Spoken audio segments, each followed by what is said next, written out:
times about preferred times and that, Mhm. but I wanted to change.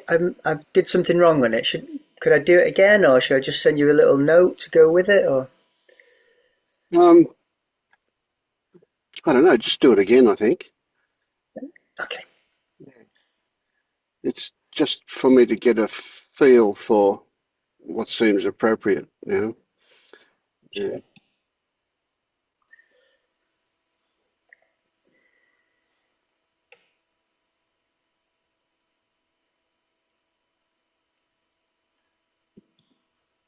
sure. So this is an odd time for you, Jet. What time is it in UK? It's 7 a.m. It's not too Oh, bad actually. In the okay. summer, yeah, Yeah, it is your summer, yeah, right. And where are you, yeah. Cap? Same. I'm in the UK, so it's bright and early here. Well, not bright. It's quite grey, but it's early. Right. Yeah.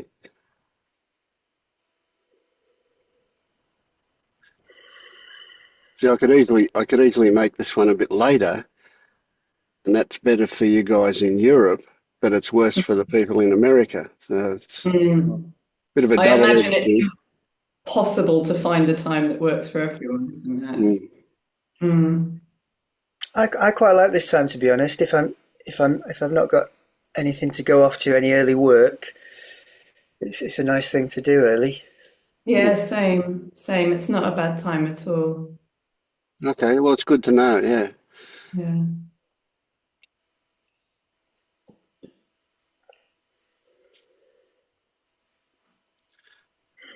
So tell me how life is for you these days, Cap. Up and down. Um, I've noticed I've noticed that there's still a sort of wanting for things to be more profound, and like more of a shift than there is. And what I'm noticing is actually happening is a very kind of slow unfolding. Um, uh, So you're feeling some impatience, yes, right? yes. I And want a that's, big epiphany, and I want to wake up, and I want to never to never get pulled back. It's not happening. yeah, it's crazy that knowing Mm. one thing, but yeah, feeling something different. Mm. Mm. Mm. Mm. So how can you know what you haven't yet experienced? How can you know it's even possible? Mm.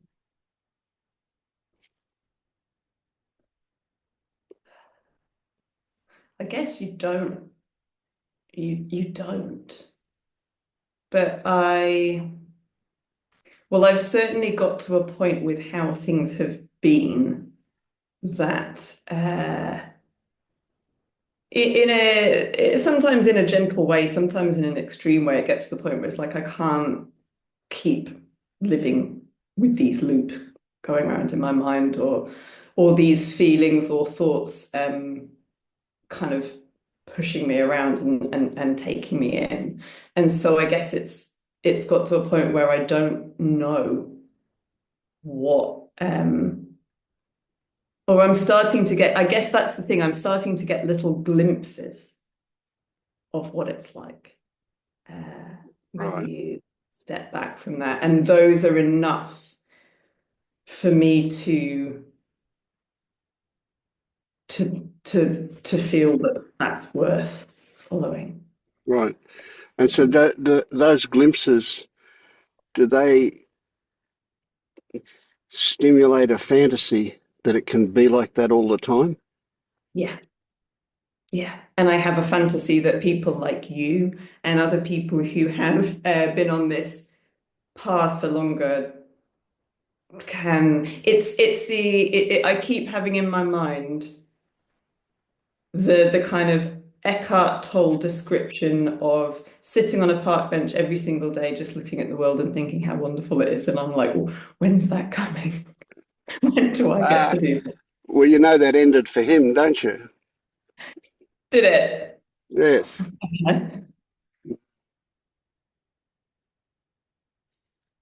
Yeah. There's some interesting ones there about that. But those Mm. expectations, you know, gee whiz, we get them pushed at us all the time, don't we? All the new age literature says, yes, yes, we can get into this permanent state of bliss and whatever, you know. Yeah. Well, I'm still waiting for that too. So we're in good company then. Yeah. Yeah. I guess that's part of the challenge, isn't it? The in trying to sort of step back and see all of the beliefs that are on a loop that are playing, that are kind of uh, directing a lot of our behaviors and feelings. The loop around waking up, the belief around waking up is probably as strong in lots of us of what it's meant to be Absolutely. like. Yeah. Yeah. And So that's just a what if I tell you that's all a waste of time? mm, Total waste of time. mm, Uh, you're chasing rainbows. You're looking for the how and the why that mm, that us humans, our brain is too puny to get all of that stuff. Right? mm, So what you're left with is only the what. The how or the why you'll never know. You can mm, only have stories about it. And we can discover certain, I don't want to say things, we can discover patterns sometimes. And that discovery is often enough to change the way they work. But so I don't know whether I'm on a bit of a rut here, but I was working with somebody this morning, and it seemed like what we were working with is exactly what seems appropriate here now. And for both of you, that this is a really huge thing. Whatever you experience, or let's be a bit more accurate, whatever you become aware of experiencing is already done. mm, Right? So it's almost impossible to be aware of something as it's happening. The brain is, you know, and this is a story, of course, the brain is aware of something as it's happening because it's getting a pretty direct input from the senses. But it doesn't add stories to it initially. It just responds to the direct experience of sense input. mm, And I guess even then there's a slight delay. It might take a fraction of a millisecond for the something you touch to reach the brain and for the brain to register it as a touch. But then there's a significant delay, sometimes seconds, before mm, you become aware of what the brain's registered. So the reality is that whatever you become aware of is done and dusted, it's finished. mm, So there's an inevitability about that. And it's wanting that inevitability to be different mm, that generates an experience of grief. And in that grief, we have feeling that something is missing, mm, and then we have stories around it. And it's those stories that create the suffering. mm, So the feeling of something that's missing is it's pretty much a sensory thing. It's got to do with familiarity, it's got to do with memory, whatever. Or that missing thing could be something we imagine, not even mm, part of our experience, just something we imagine. mm, So that grief then is what generates our suffering. We want it to be different. mm, The stories are all about how it should be.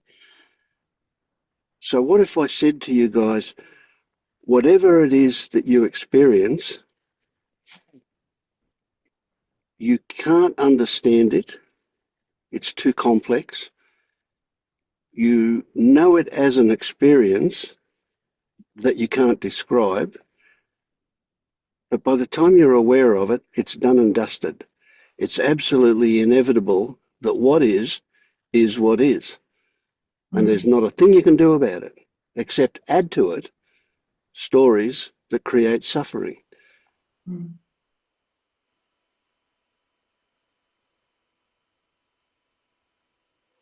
So if we take that in, really take that in, we can't move. We can't say anything. We can't do anything. We can just experience. The It, irony is that we start off with wanting things to be different. We recognize that they can't be different. They are what they are. And then we accept that and surrender to that, and things become different. Mm. that's that's where I get stuck, I think, because those times that I do apparently allow things so perfectly that they do change, then gives me the idea that I can do that in the future as well. And then when something else difficult comes along, I'm like, oh, I've just got to allow it more. You know, I'm not quite allowing it correctly. Yeah, exactly. Yeah. It's a trap. And of course, it's the way we've been conditioned. It's the brainwashing that we've had all of our life is that we have to be in control of things.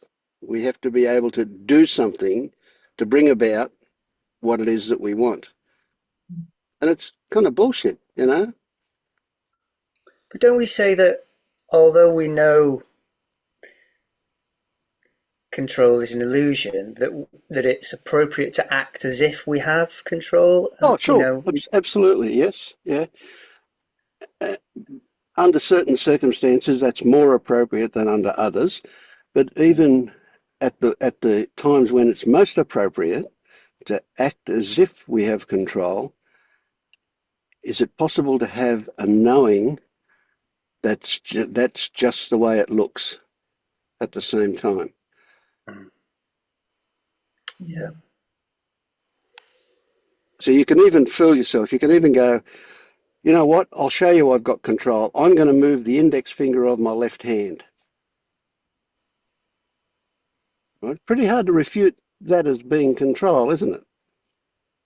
But where did the idea to do that come from? Was that idea present before I actually said the words? Mm. yeah. And so the So words act, and the idea of it just came afterwards, not before. yeah,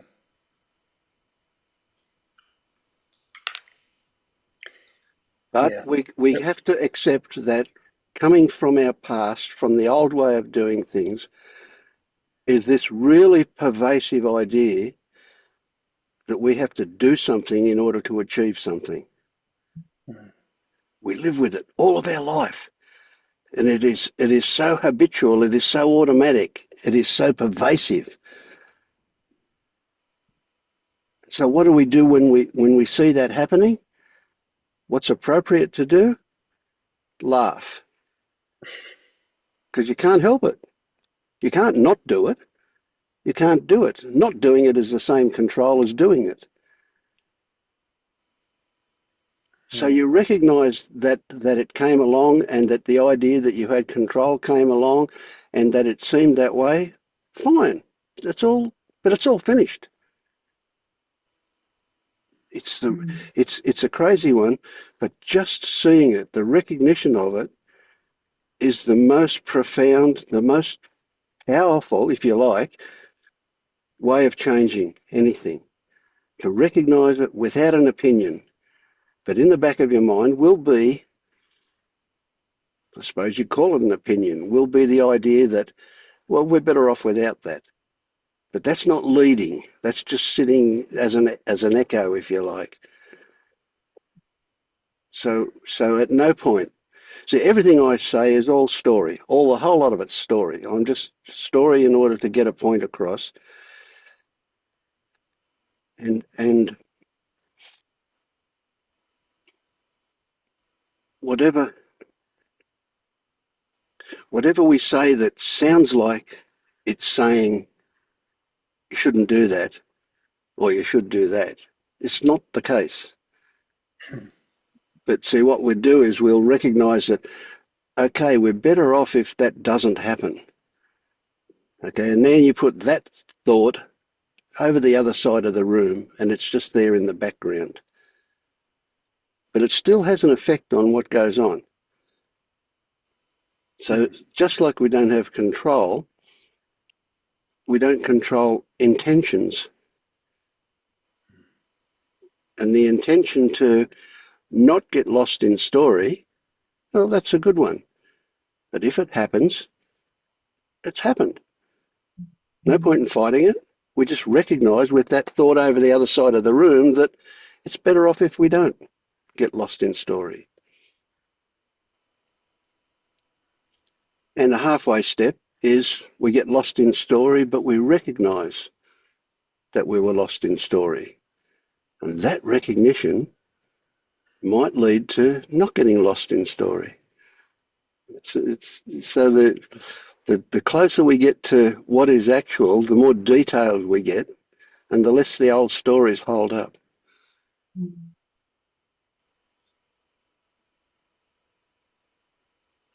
So, so the paradox is, Kat, that the less you want to be in permanent bliss, the more likely it is that you'll get there. But it's very unlikely that you'll get there permanently because shit happens. Yeah. Let's face it, that's just life, isn't it? Things happen that we don't like.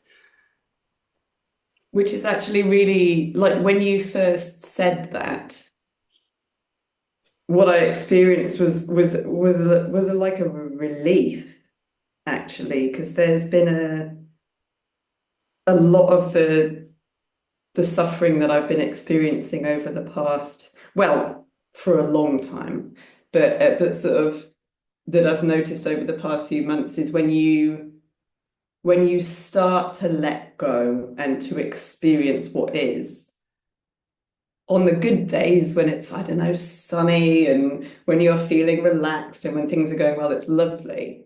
On the bad days, there's a sense of, is this all there fucking is? Is this it? Because if it is, like, well, I guess sort of letting go of this belief that has been playing for a long time that, you know, enlightenment is wonderful and divine and every day is great. But I think as soon as you said no, it is, and actually this isn't even what there is because this has already been.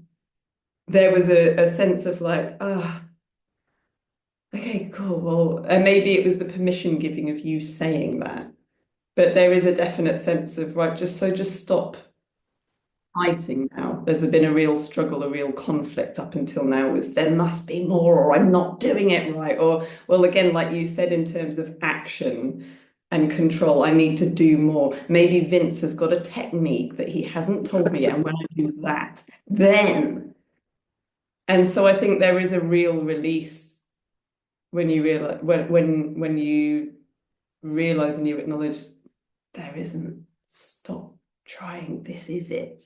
Mm. And that's But how do you do stop trying? because that's doing as well. Mm. But you can have that thing, that thought in the back of your mind that says, it's better if I don't try. Mm. And that can lead towards that not trying. So what that does is when you find yourself trying, that thing pops up and says, you're trying. And then you go, oh, Mm.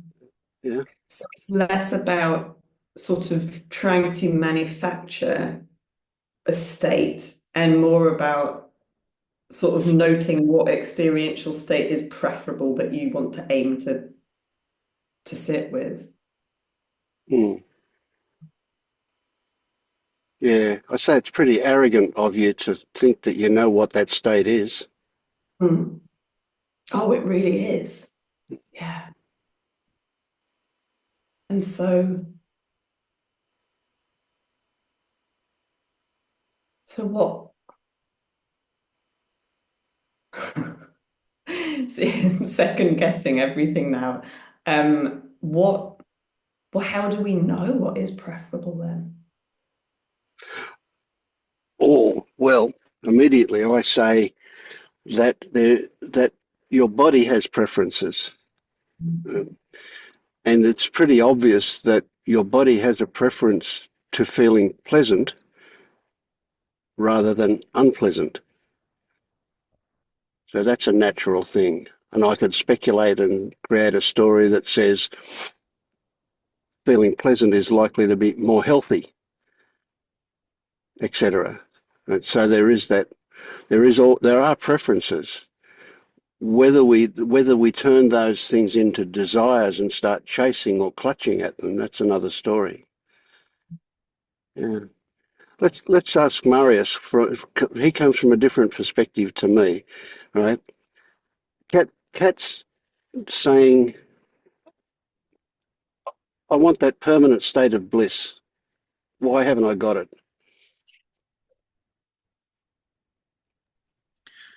Um,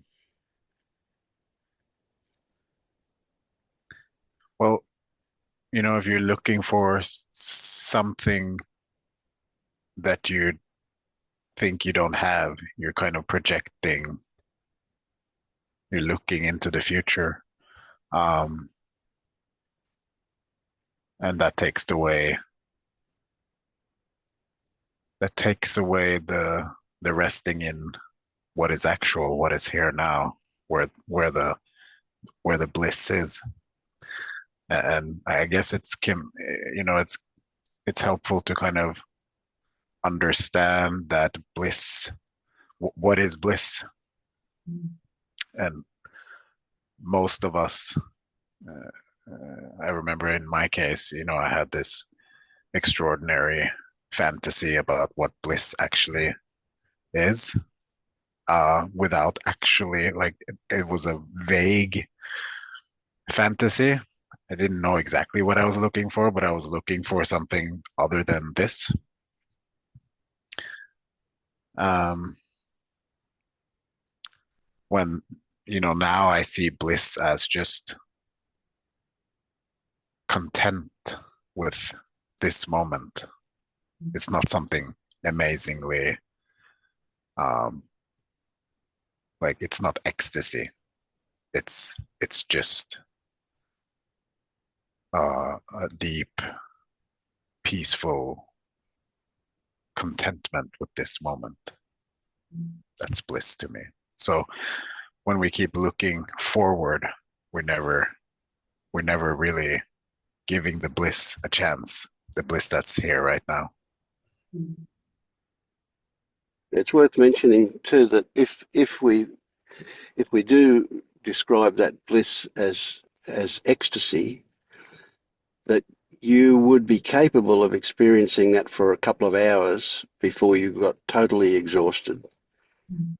It's not a place you could live all the time. So happiness is a bit like that. It's a version of bliss, maybe not quite as intense as bliss, or has different qualities, but nevertheless, happiness also. How long can you keep laughing for or smiling for before your muscles of your face get really tired? So in a sense, if we consider that a much more appropriate place to be, if we want to be there, would be contentment, satisfaction, calmness, peace, those kind of things as a baseline from which it's easy to springboard into bliss or happiness for a moment.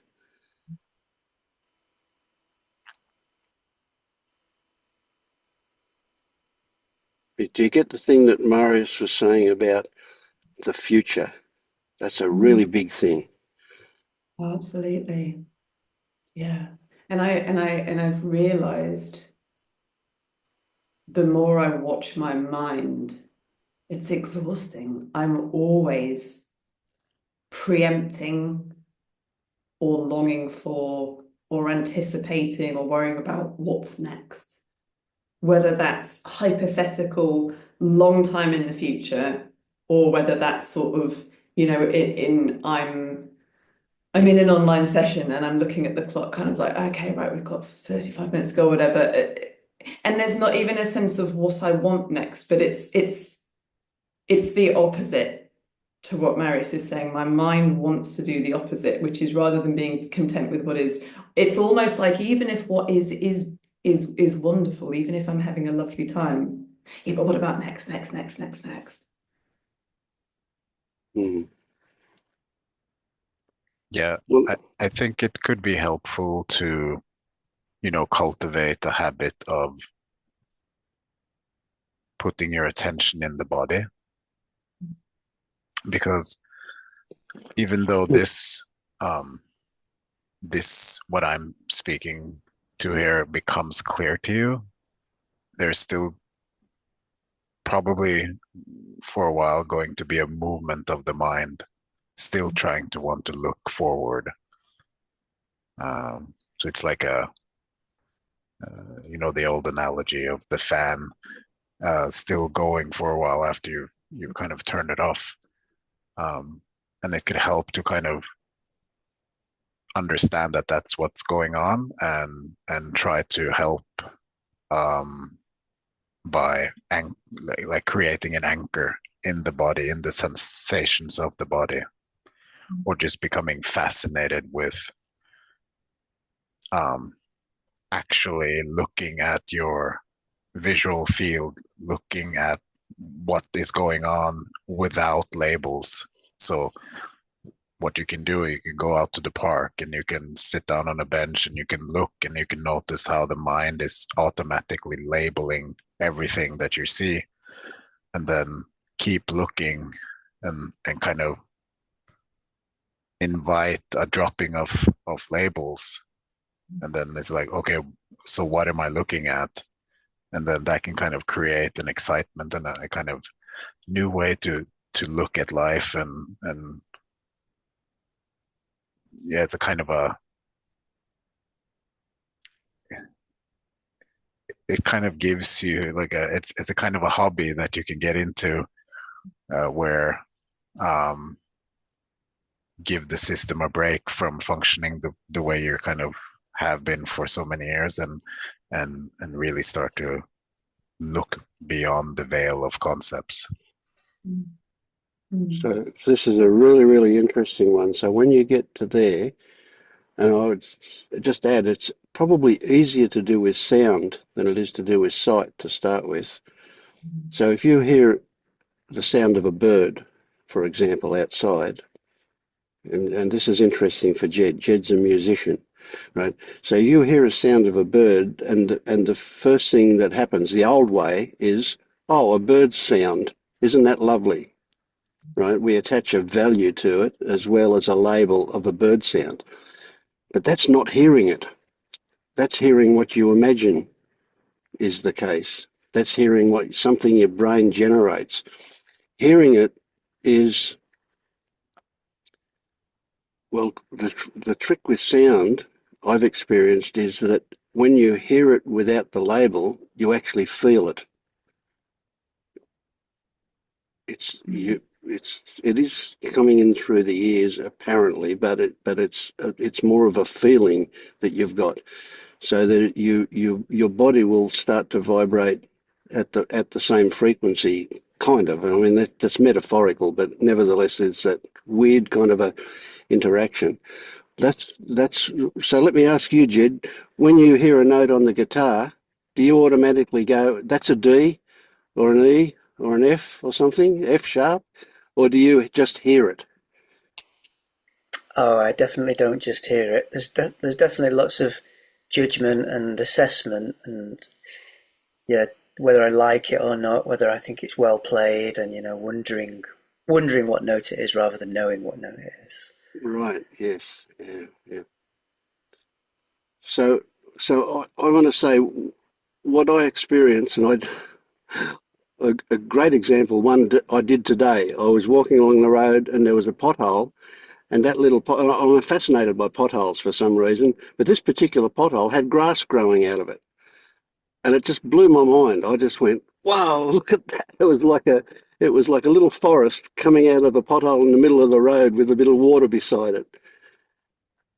That was a direct experience. There was no label of grass or water or pothole. There was just this input, a visual input that went, wow, wow, look at that. You know, it was kind of that direct experience is a moment of that kind of bliss that you were talking about. That's what I label the magic of life when we can get beyond the labels and the words, the description of things. Because in the old way, we described something in our mind and then we created an image of it in our mind and then we related to that image of it, thinking that it was the real thing. But it actually wasn't. So yes, what Maris is saying is let's cultivate a change of habit.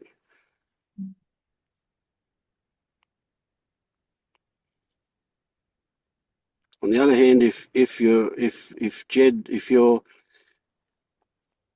creating some music and you might have knowledge about which chords go with which chords or which chords sound harmonious or which chords sound like the people who make music for movies, for example, know what sounds to play in order to generate emotion. And it does it brilliantly, doesn't it? But you can do it technically or you can do it intuitively. And both are probably appropriate. But developing the intuitive thing is what we're talking about here. Yeah. It's like it's like seeing the world like a baby, I guess. Not that Yes, we can remember yes, what that's like, but I sometimes think when you look at a small baby with its eyes open, looking around the world, it doesn't stop on anything for long. It doesn't cling. yeah, It's just sort of like yeah. taking, And it's looking. not labeling anything. Yeah. Mm. So it's a great metaphor, even though we don't remember that experience ourselves. We can imagine that if we were like the baby and just having a direct experience of what's coming into the senses, life would be as magical for us as it is for the baby. Yeah. Mm.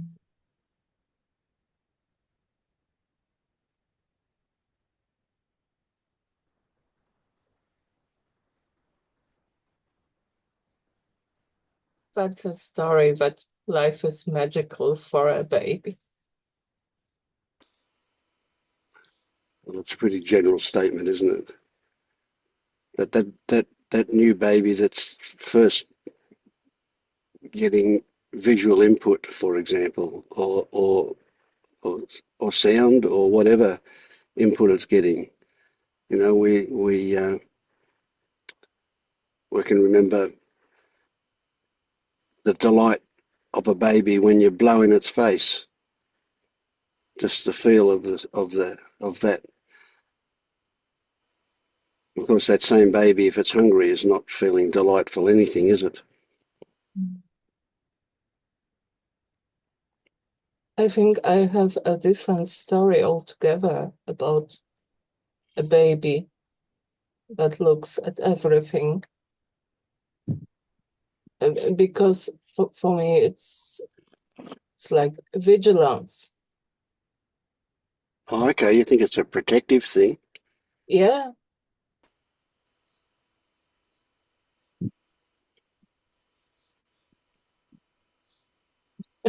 everything is a survival mechanism. Mm.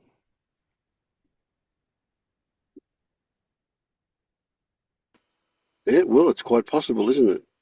How can we know?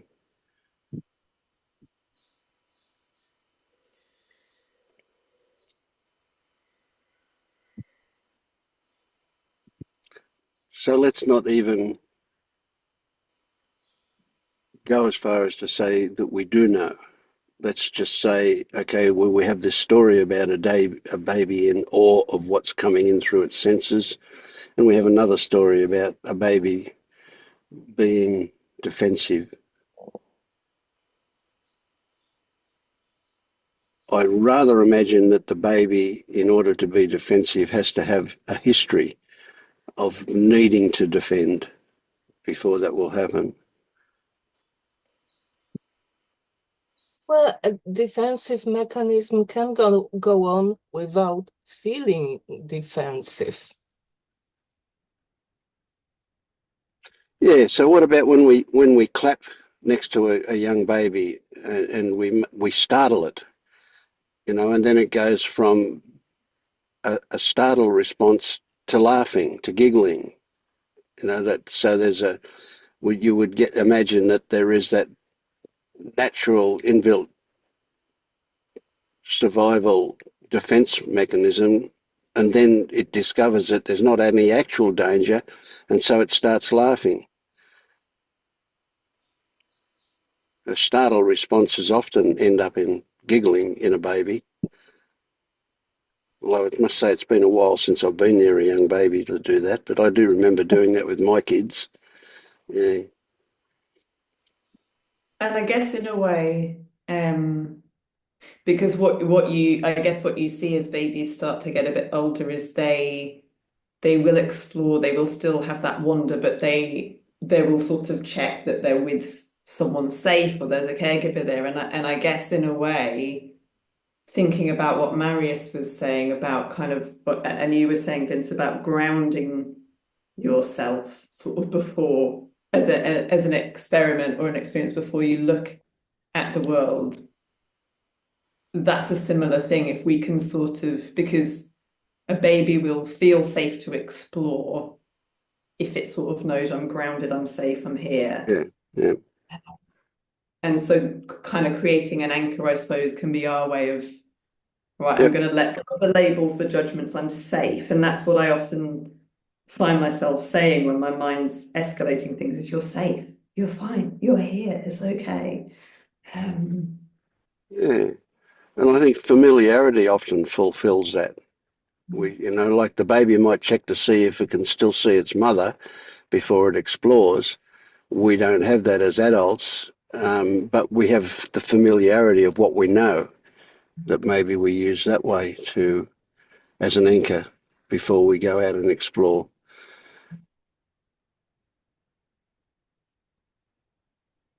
But I imagine a lot of adults never feel safe enough to explore.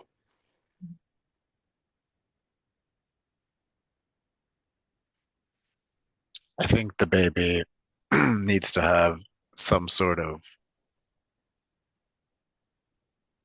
self construct or self and other construct, like me and not me, uh, to feel like it needs to protect itself from anything.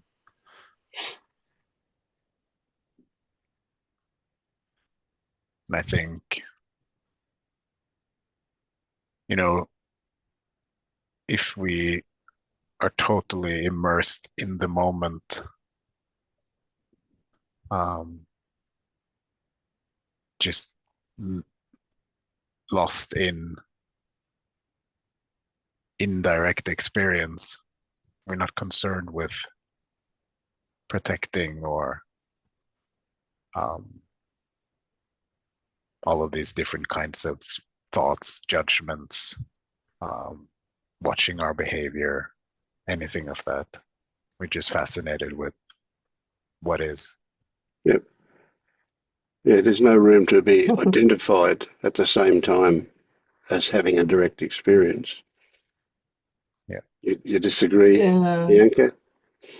I have pictures of me when I was a half year old, 6 months old, and I'm looking at something with this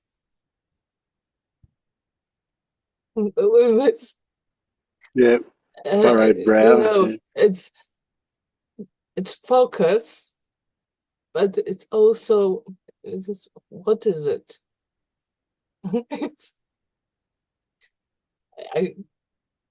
Does a 6-month-old has an idea of Hmm.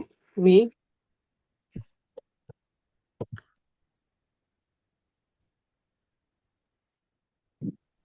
I mean, it was not relaxed. Yes, yeah, I get that. Yeah.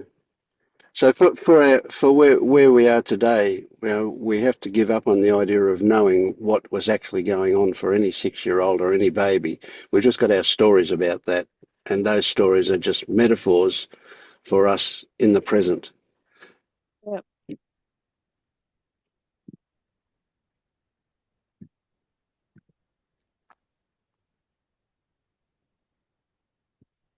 It's like us saying we know what our cat's thinking or what our dogs are thinking. We've got no chance of knowing what it is. We can only interpret it.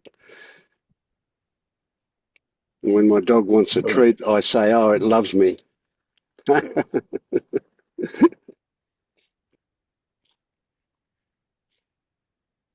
But I liked what Marius said about rest, about treating these periods of other kind of thinking as rest for the mind, for the body mind.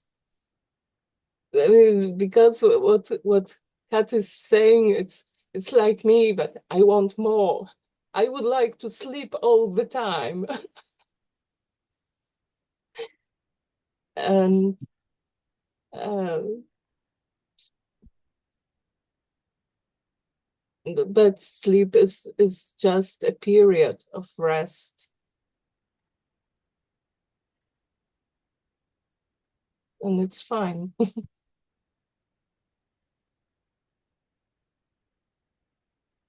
Yeah, it's just because we are still living as these survival machines, and the body won't let me rest all the time.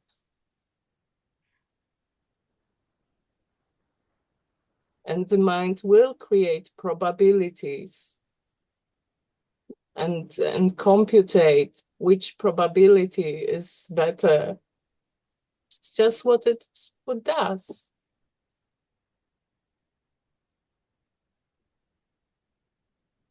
But if there is rest, enjoy the rest.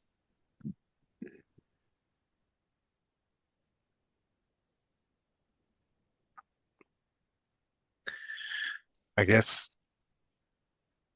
it's also a habit or a belief that when the mind is active doing those things, that the attention needs to be on the mind. Where I was saying that it doesn't need to be on the mind. The mind can do what it wants to do, and you can just, I know it's not that easy, but eventually you can rest the attention in the body instead of what's going on in the mind.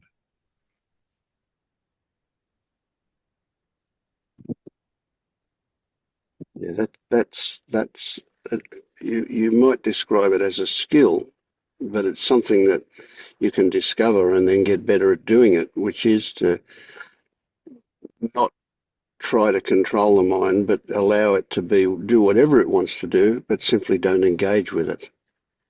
Let it be over the other side of the room, at the back, just as a vague something that goes on.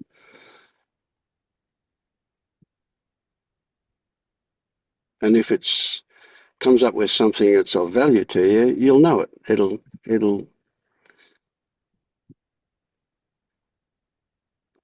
Grab the mark it. attention. Yes, yes. Well, that's kind of what I started to realize, that instinctively we know pretty instantly when something is really worth listening to, when there's a problem that we need to address, for want of better words. But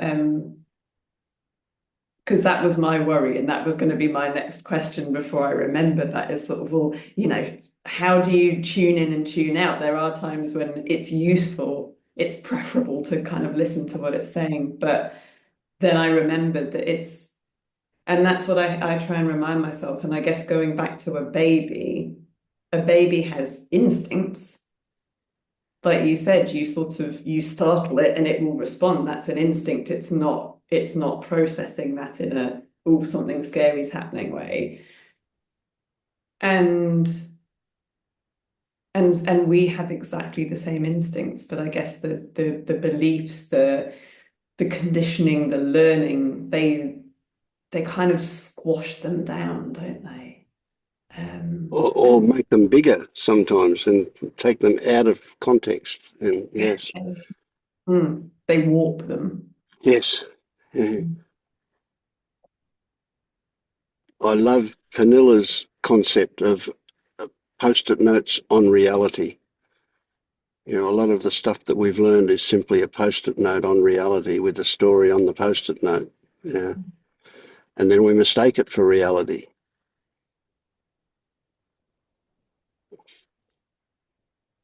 What usually also happens is that if we feel unsafe or threatened somehow, that could also be, let's say, part of our identity feels threatened, or something we hold as a belief feels threatened.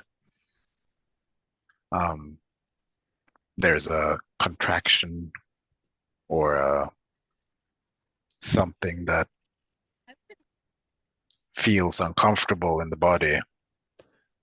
And we're so used to responding to that uncomfortableness by going to the mind and figuring out, what is this uncomfortableness about, or what can I do to get this uncomfortableness away, instead of just being with the uncomfortableness and not judging it.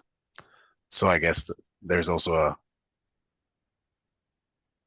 work to be done, or kind of getting used to being with whatever sensation there is in the body. And so as we get used to that and build a tolerance for that, the way to the mind or to the thoughts isn't as automatic as it has been. So there's no automatic response coming up as frequently, at least, when there is something that is threatened.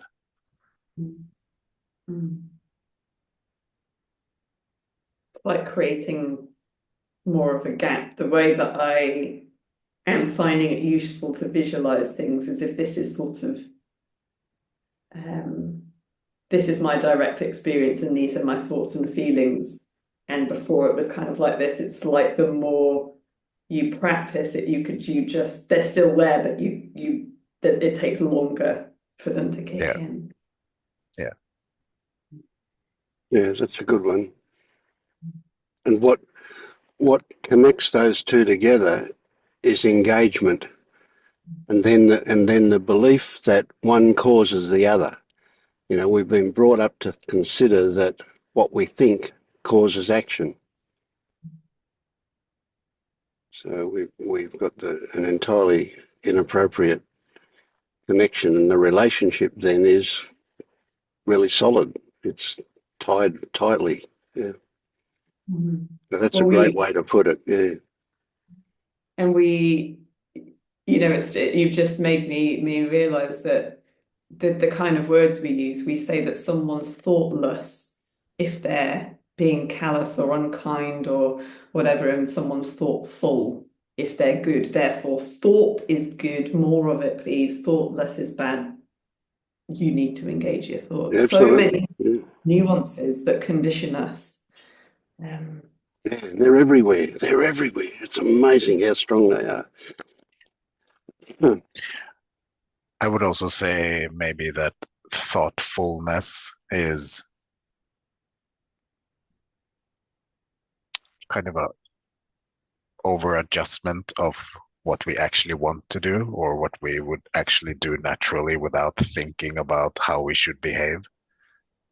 And then the thoughtlessness is just our natural response, even if that doesn't look pretty. It's just what comes up without any filters, which Yeah, is where the freedom is. but society links thoughtlessness with uncaring, just like it links memory with intelligence and says smart is good, the opposite is not, whatever.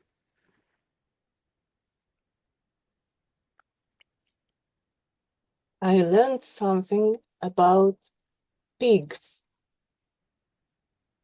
because pig in Buddhism is a symbol for ignorance.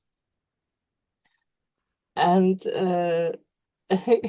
and someone told me that there are,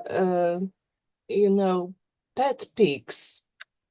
You can have a pig as your pet, and they are very intelligent, but they are different from dogs, for example, in this that they don't care about anyone besides themselves. They don't have this connection you can have. Mm. So it was interesting also to understand what this ignorance means. It's just your Yep. Yeah, we have terms like pig-headed.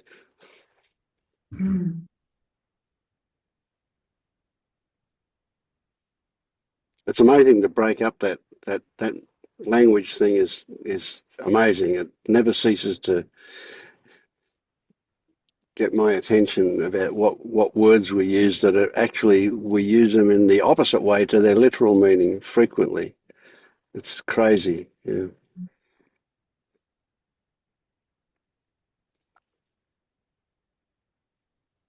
and well, I can be pig-headed. Just learned the expression. Thank you, Vince. But what So does that that mean to you, Bianca? I don't notice the needs of others. They don't exist in my reality. And then I learn about it, and I'm ashamed, or I just feel stupid. It's fine. in the back of my mind, I've got a thing. Pig-headed is meant as stubborn. I'm not sure Oh, if that's right. oh, Yeah, pig-headed, stubborn. I think. Yeah. Feels like the kind of thing you'd say in that context. okay. So I rather what I meant was not noticing the needs of others. It's not that um I don't care about the needs of others. I just don't notice.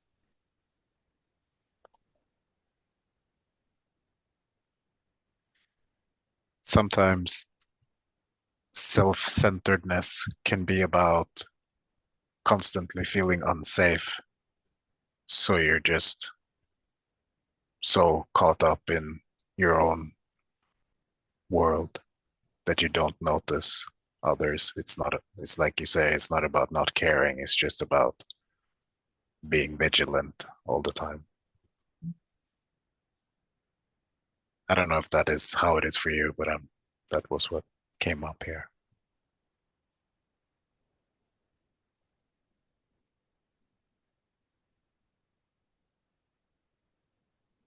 I was trying to fit an animal to it, and all I could come up with was an ostrich with its head in the sand. Not quite right, but Why does the ostrich do that? I've no idea. It's a mythical thing, I think. I don't know that they actually Yeah, I've do, but never actually thought why. I wondered if that was about safety. I mean, obviously it's ridiculous because its whole body is still there, but yeah, yeah. Hmm. Hmm. But a head in Maybe the sand, it that was matter. Sorry.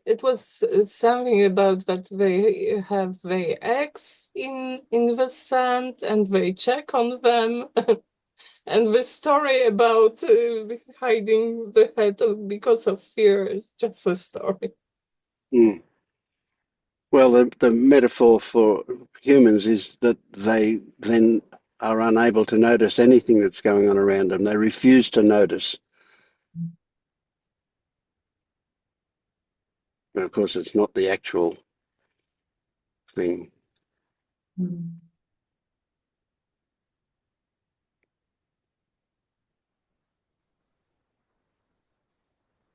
And we'll often say, won't we, when people are like that, you just see what you want to see.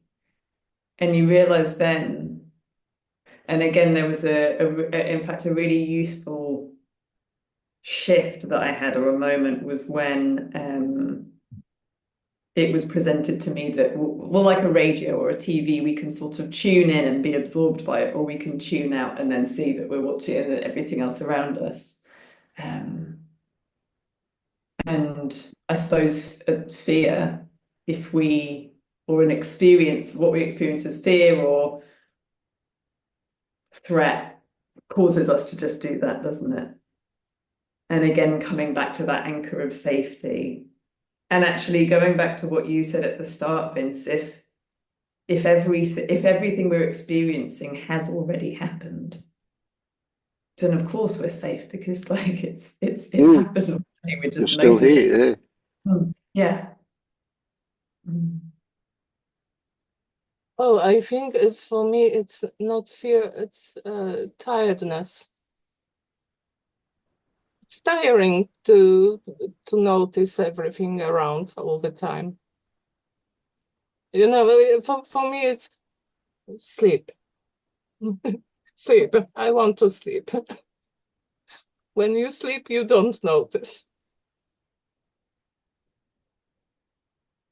The need for sleep suggests exhaustion, and that suggests that there's a lot of activity going on, a lot of resistance or stress or just outright activity. Well, if you're not actually out there running and physically moving, that exhaustion is going to come from what goes on inside.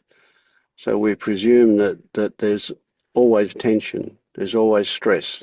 That's what exhausts you. That's what makes you tired. On the other hand, it could just be an escape mechanism. Could be the ostrich with its head in the sand. I'll go to sleep. Who And it's knows? also not noticing everything, I think.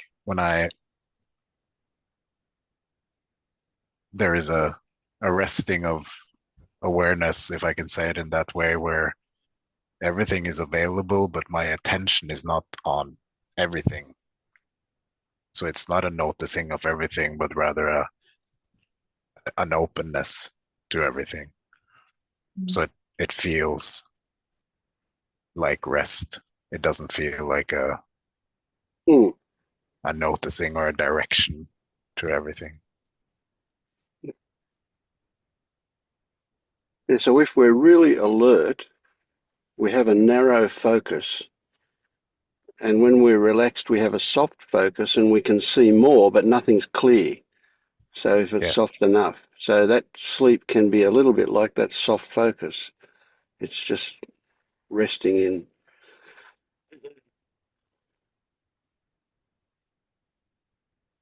And there's no focus, no narrow focus.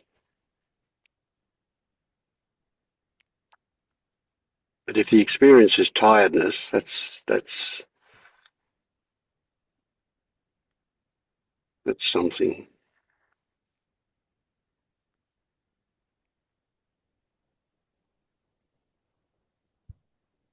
So does your sleep revitalize you, regenerate you.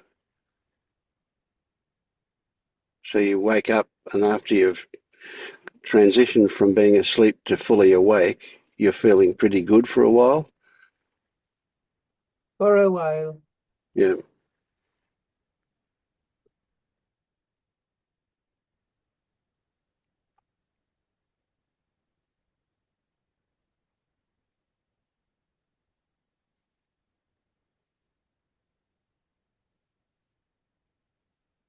Vince, I have to go now, but thank you so much. Oh, good to see you, Kat. Really good. It Yeah. was really good to see you and everyone. Thank you, and I'll see you again. Okay, good.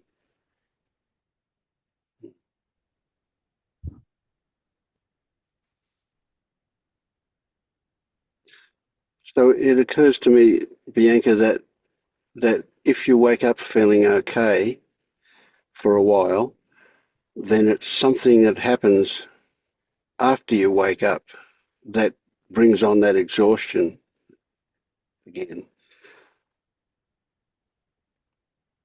And because you're not out there running up and down hills or whatever, I presume, you're not doing a lot of physical activity, then your tiredness is going to be emotional tiredness.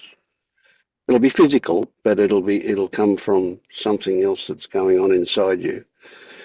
And from what you've said earlier, that makes me think that it is a protective thing that's making you tired.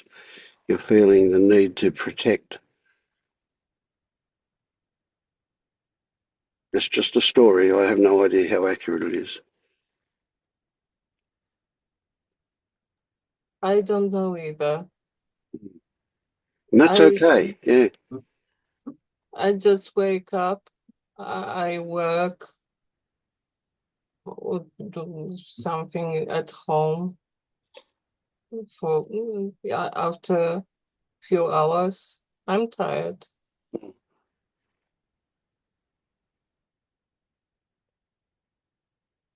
It could also mean that you're not getting enough value from your sleep. So when you wake Oh, up and get up, your reserves are still fairly low. Could be that's the case.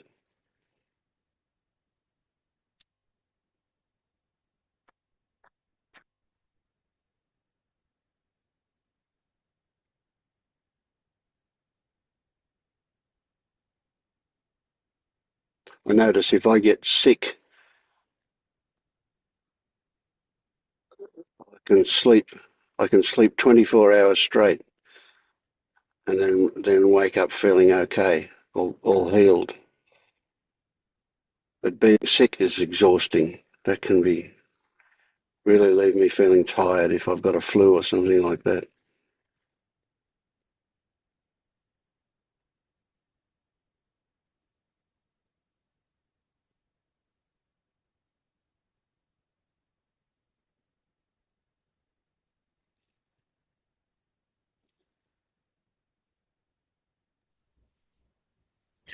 I have memories of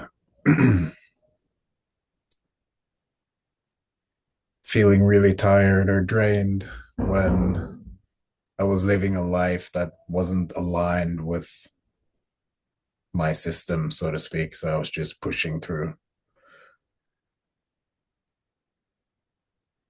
resisting life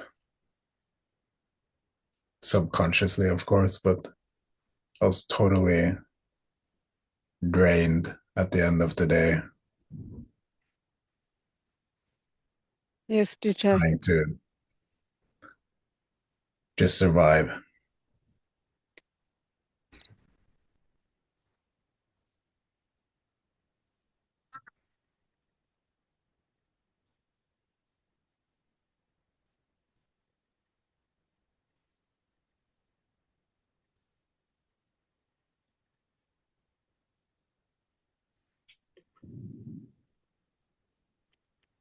Yeah, it's obvious to me at least that if we're doing something that's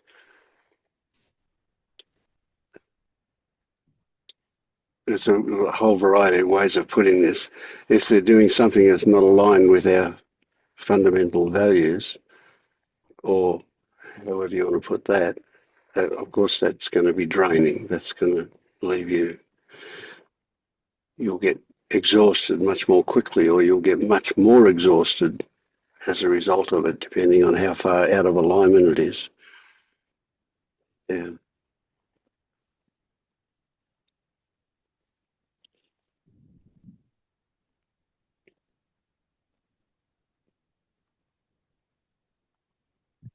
There is this conditioning, I guess we all have, or most of us have, that baked into this. We got to do what we got to do, or work isn't fun, or all of this kind of stuff that kind of keeps us pushing Mm. job we perhaps come to hate, or doing activities we don't, which doesn't fill us with excitement or inspiration. We just do it because that's the normal thing to do. That's what everybody does, is what we think, or at least that's how I thought. And that not doing that, or thinking out of that line of thinking, meant that I was being lazy.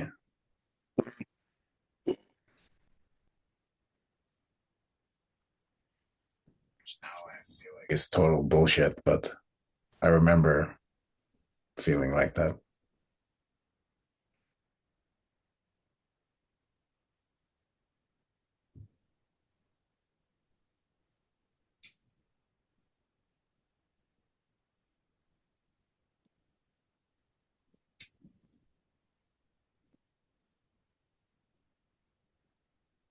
It's interesting how those things work. The recognition of that can take a while sometimes.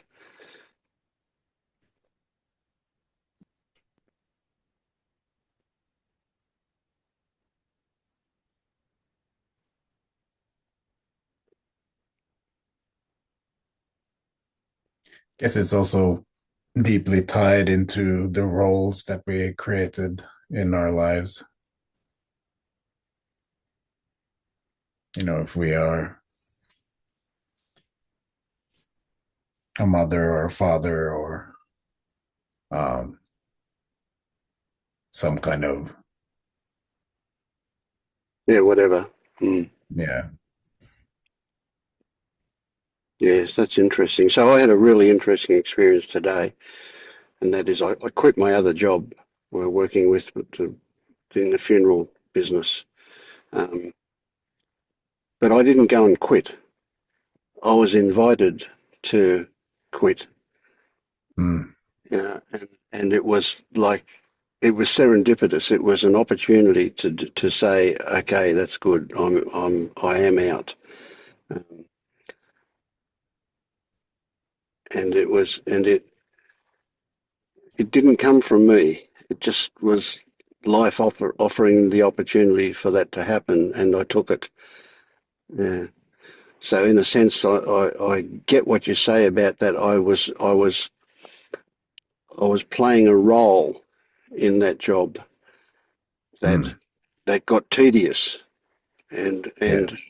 had too much stress in it, and now the opportunity to just step out of that role was brilliant. And so I've said, oh, I'm still available for help if it's required, but it, that it's a different role now. Yeah.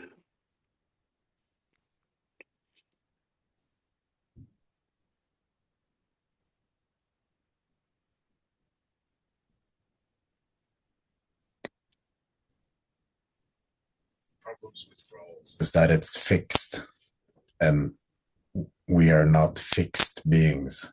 We're just constantly changing, updating our programming. Mm. And to try to fit into something fixed feels unnatural. It takes energy. It doesn't flow, it stagnates.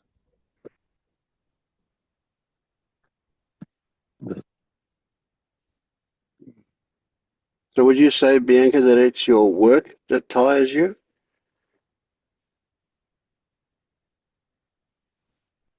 No, anything. Mm.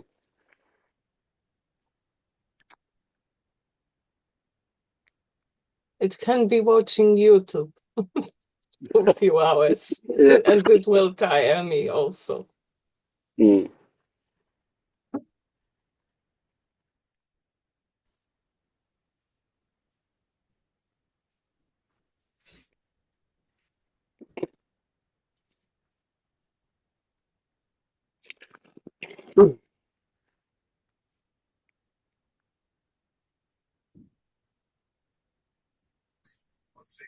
I I think I sorry, Marius, I don't hear you well. It's like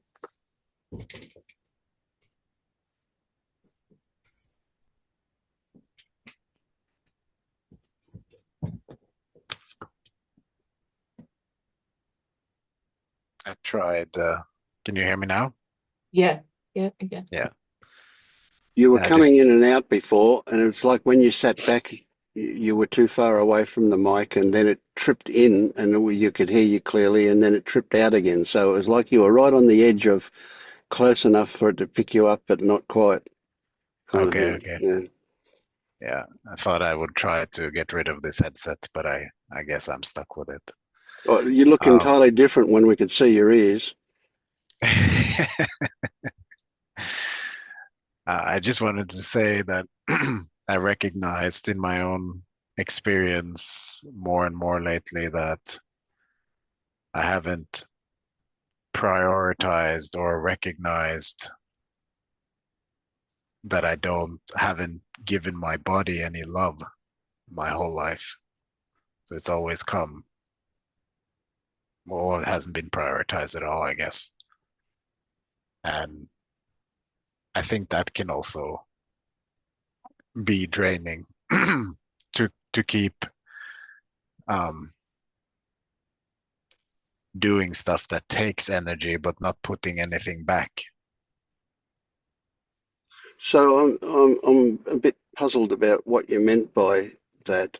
And do I ask, are you saying that you were ignoring signals from your body? Yeah, well, there's two layers to that. Yes, I was ignoring signals from my body, but I was also not doing stuff that um, nourished my body more than, you know, the bare minimum. Hmm. So I did go to exercise. I did try to eat healthy, but I never really did any type of body work, or I never uh, just felt into where I'm tight, or where you know, where I'm holding on to stuff. It just wasn't. I wasn't in contact with it, so to speak, the way I am now, and I recognize that took a lot of energy without kind of putting anything back. Uh, so it kind of I have a story that also contributed to this whole system breaking down at some point. That is definitely true for me, but I have unhealthy lifestyle. Mm. But I also tried to change it so many times, and it just comes back to Yeah. the space. And Yeah, it's amazing how strong those old things are.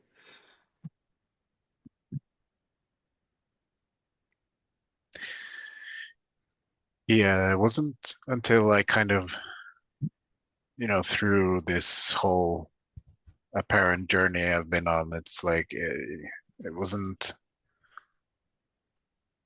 there wasn't any inclination to even get in contact with the body. Like it didn't kind of, there was no motivation for it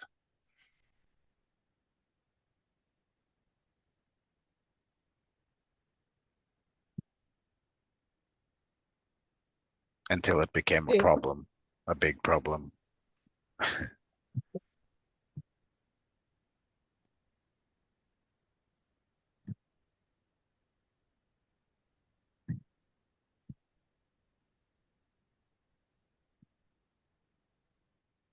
Yeah, for me, it's just proof that God stuffed up. All the things we like are bad for us. All the things that we.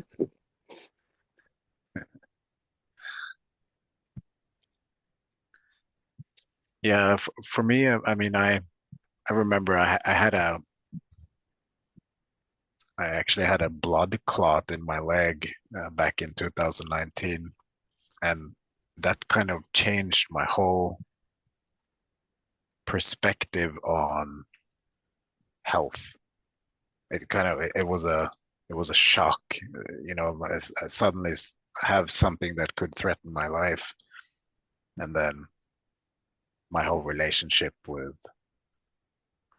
health and with the body uh, drastically shifted.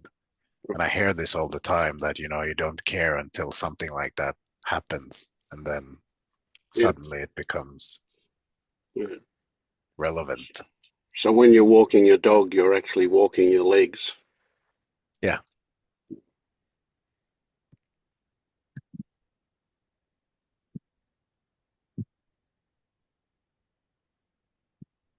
And I remember like a year after I was telling everybody around me that you need to take care of your health. You need to be more. I tried to, yeah. Nobody was listening. They got sick and tired of me yapping about it. Until they get a blood clot or something, yeah. Yeah.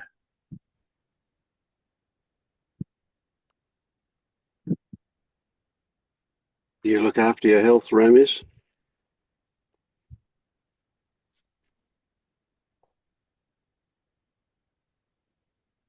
Um, I don't know what you mean. Well, do you try and eat healthy? Do you exercise?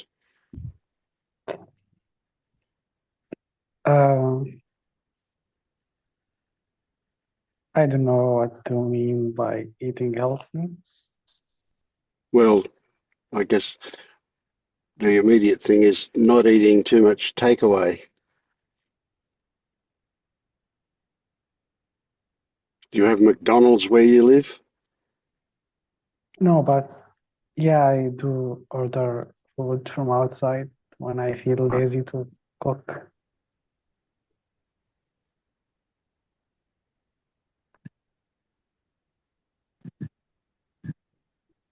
It's interesting. I mean, if you were a lot of countries, if you were in Thailand, for example, street food is quite healthy. It's not like, here in the West, unhealthy takeaway is really unhealthy because it's loaded with sugar and it's always deep fried and all that kind of stuff. I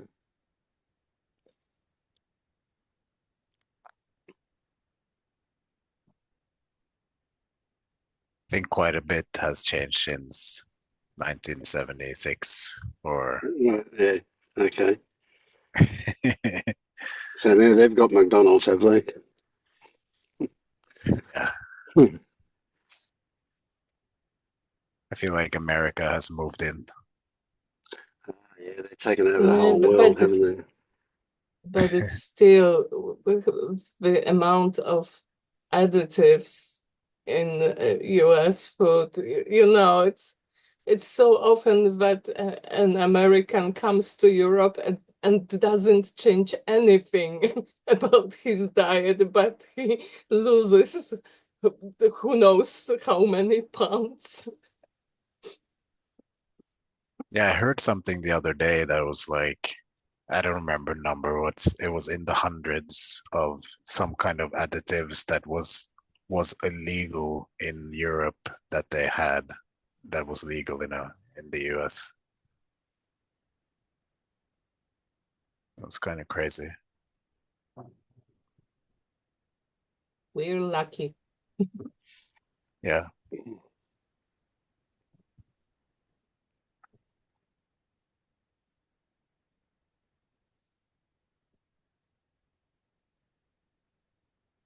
With my lifestyle in America, I would be dead by now.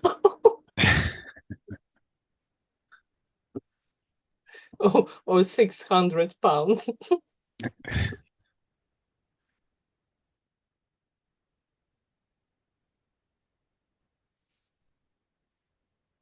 And of course, it's relative as well, isn't it? I mean, I try and eat fairly healthy food, and I walk every day, but I don't walk as far as I should, and I probably walk slower than I should. There's always that.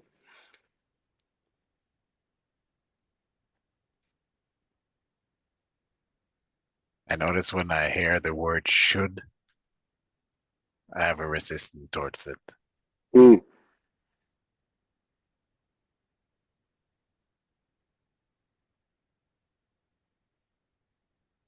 yes. Oh, well, yes, of course. So even though I said that word, Shouldn't use should. I shouldn't use should. Yes. Yeah. Well, I mean, today I've walked 2,068 steps and gone up and down 3 flights of stairs. Well, to my way of thinking, that's not really enough. I need to have walked 3 times that distance and maybe done some more flights of stairs than that. And for optimum health, for optimum physical maintenance.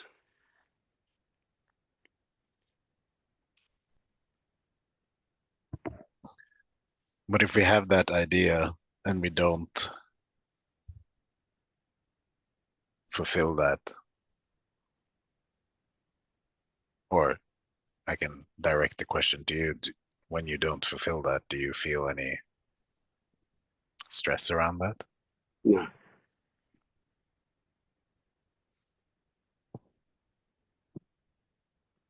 Yeah. So even though I've got in the back of my mind that it would be more ideal for me to walk 3 times that distance, and because I walk with my wife and my dog and the pace is fairly slow, if I walk by myself, I try to walk faster just because in the back of my mind, it's better for me to walk faster. Um, but I don't have remorse about not doing it. It's just a fact that sits there in the back of my mind, that's all. But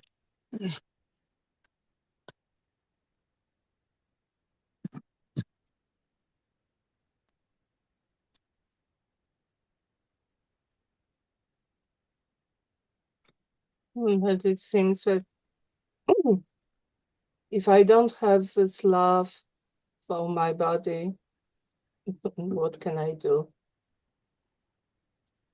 I can just wait for a major sickness that will give me so much pain that I will be forced to do something.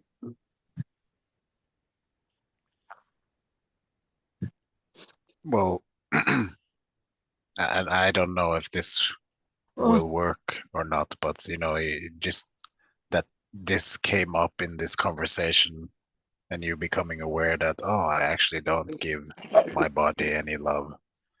Maybe that can lead to you booking a session of like go having a massage, and then maybe you like that massage, and then like, okay, I'm gonna do that again, and then that's the start.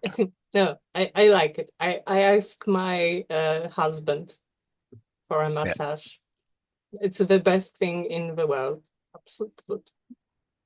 Yeah, so that is that is one way of giving your body love.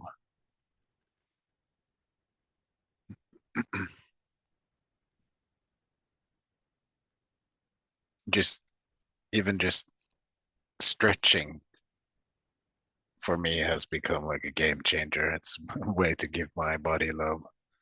Stretching and breathing consciously, or like, Well, but you know, it's not really love, it's a duty.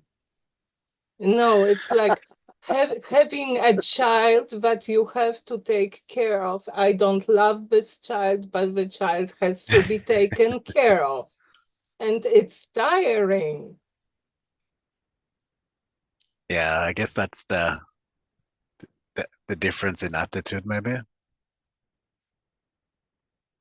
Yeah.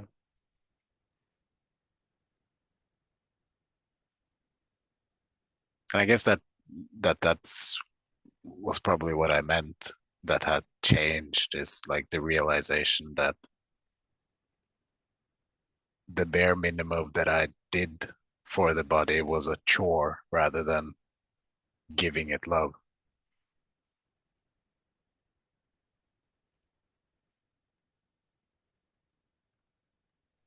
I think this is why any changes that I do in my lifestyle are not sustainable. I Yeah, just get tired with it, and yeah.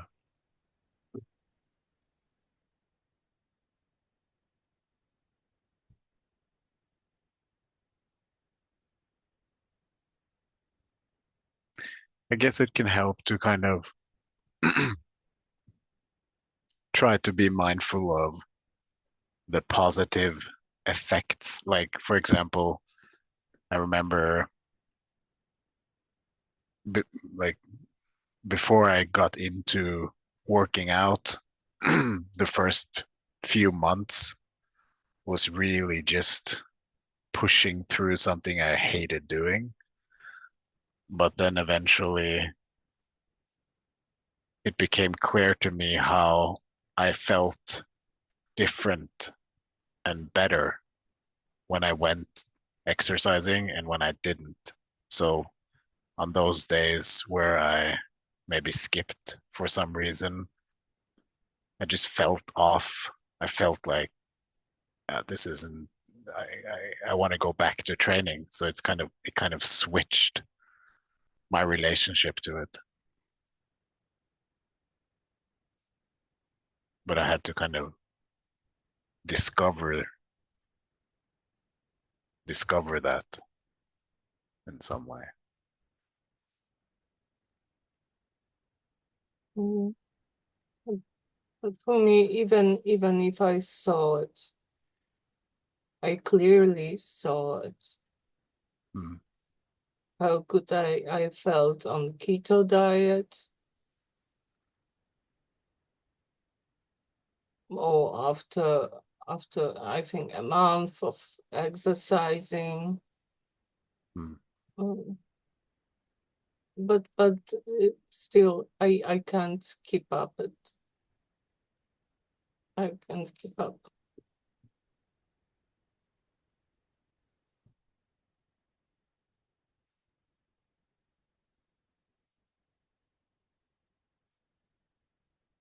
Yeah, it's a hard one.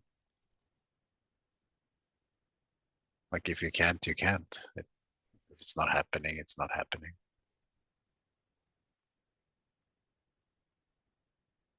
Well, I found what you said hopeful. Maybe I can discover that one day. Mm,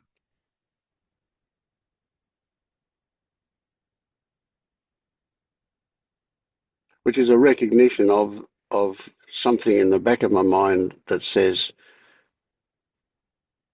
it would be good to do that. It would be good to reach a point with exercising. Maybe exercising is the wrong word, but you know what I mean. Whereby there's a joy in it that I want to keep doing it. yeah.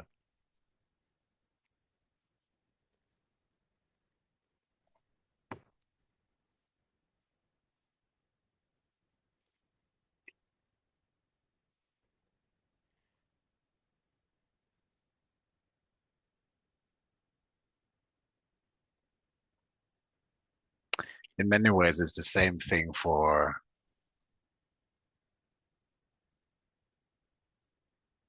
um, discovering the joy in direct experience, because it's so um, unfamiliar, and it feels so natural to just go to the mind instead, that we don't really Yeah. give it time to see what it's all about. For those episodes of direct experience that I have almost seem accidental, whereas it seems like it takes purpose in order to go out and Mm. do exercise, to walk. It doesn't seem, it would be great if that accidentally happened. Oh, that'd be fantastic. Yeah.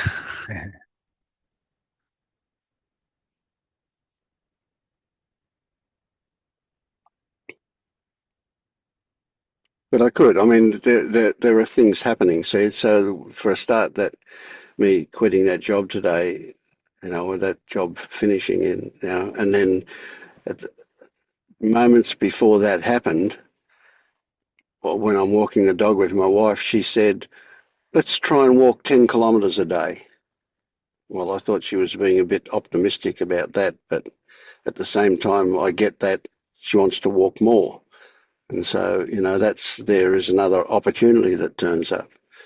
Then it's a matter of fitting that in, organising it, doing it, whatever, without pushing too hard.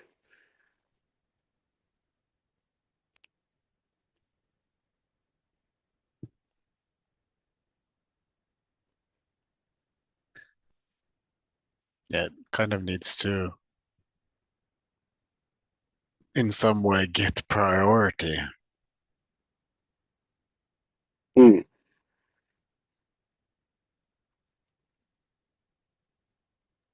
There is also my experience, because I see around me a lot of people who are exercising, who are crazy about eating healthy.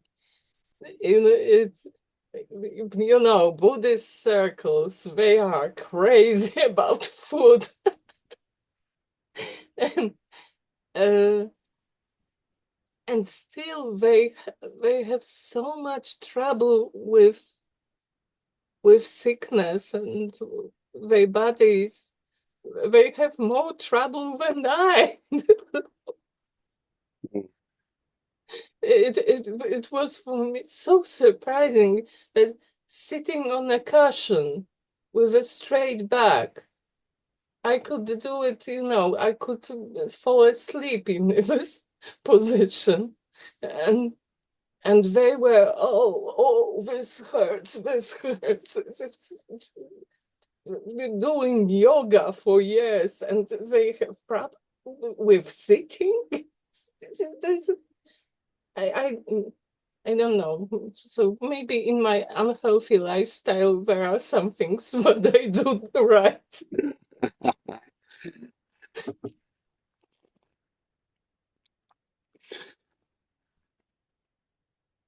Yeah. Everybody's built differently. So yeah, maybe it has nothing to do with their unhealthy lifestyle, or their healthy lifestyle, or whatever. It has to do with lots of other things. Yeah, I'm one of those who can't sit on a cushion for more than 2 minutes without feeling it in my back. Mm.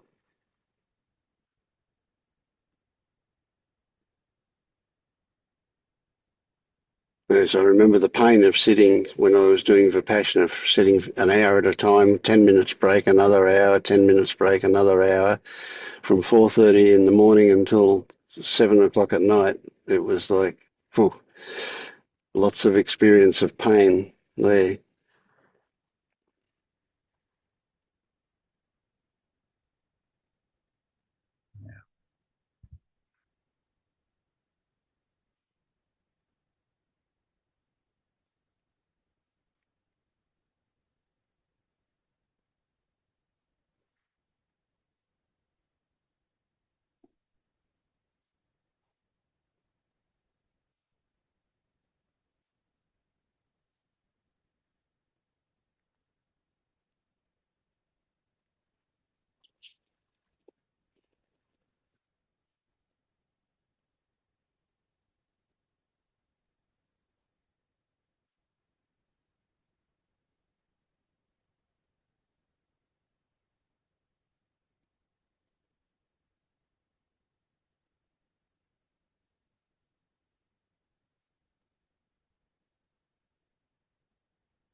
So, Vince, there's somebody in this,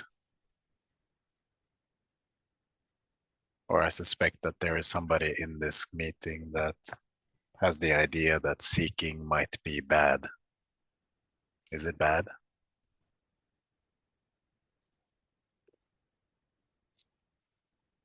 You're asking me?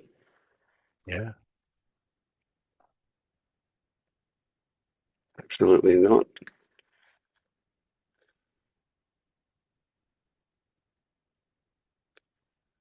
Uh, yeah, I want to launch off into a thing about bad, Mm. but I get that people can say seeking is something that we need, we want to end, we want to get past the seeking stage, and therefore, if seeking exists, we're not past the seeking stage, so that could be described as bad. But if we're seeking, we're seeking. If we're past it, we're past it. It's neither good nor bad. What it would indicate if we're seeking is some kind of, I don't know how you would describe it, some that there would be value in investigating why seeking exists. So seeking could be an indication of something, and it would likely be an indication of, or a statement of, a lack, something not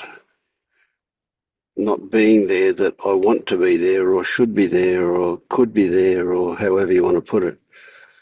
So we would only seek if we are seeking something. And the thing with most seekers, or at least I can only really talk for myself, back when I was seeking, I was seeking for a vague concept, or I was seeking for enlightenment.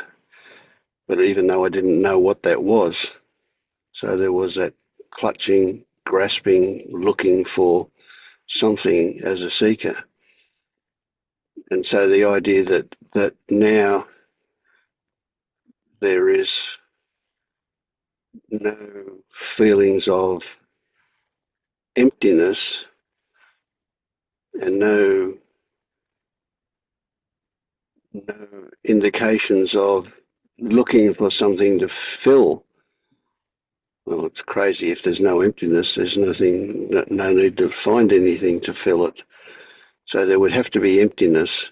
If there's seeking, there would have to be an idea at least of emptiness. And so that could be investigated. I also think that seeking is good in the sense that I think that seeking needs to run its course. So having resistance or thinking that seeking is wrong while you're seeking um, creates more suffering. Definitely. But that suffering ultimately, I think, is good. Yep, absolutely. It's a motive, isn't it? And so that the ridiculousness of it becomes apparent, that I'm seeking, I'm suffering because I'm seeking, and I'm seeking in order to stop my suffering. It's Yeah. it's pretty circular, isn't it? Yeah. But one And I really obviously good thing about seeking is it gives you a focus in a certain direction. And that's, we're not looking to fill that emptiness with drugs or food or buying fast cars or whatever a lot of people do to fill that emptiness that never really works anyway, probably. yeah. At least we're looking for something a bit more wholesome.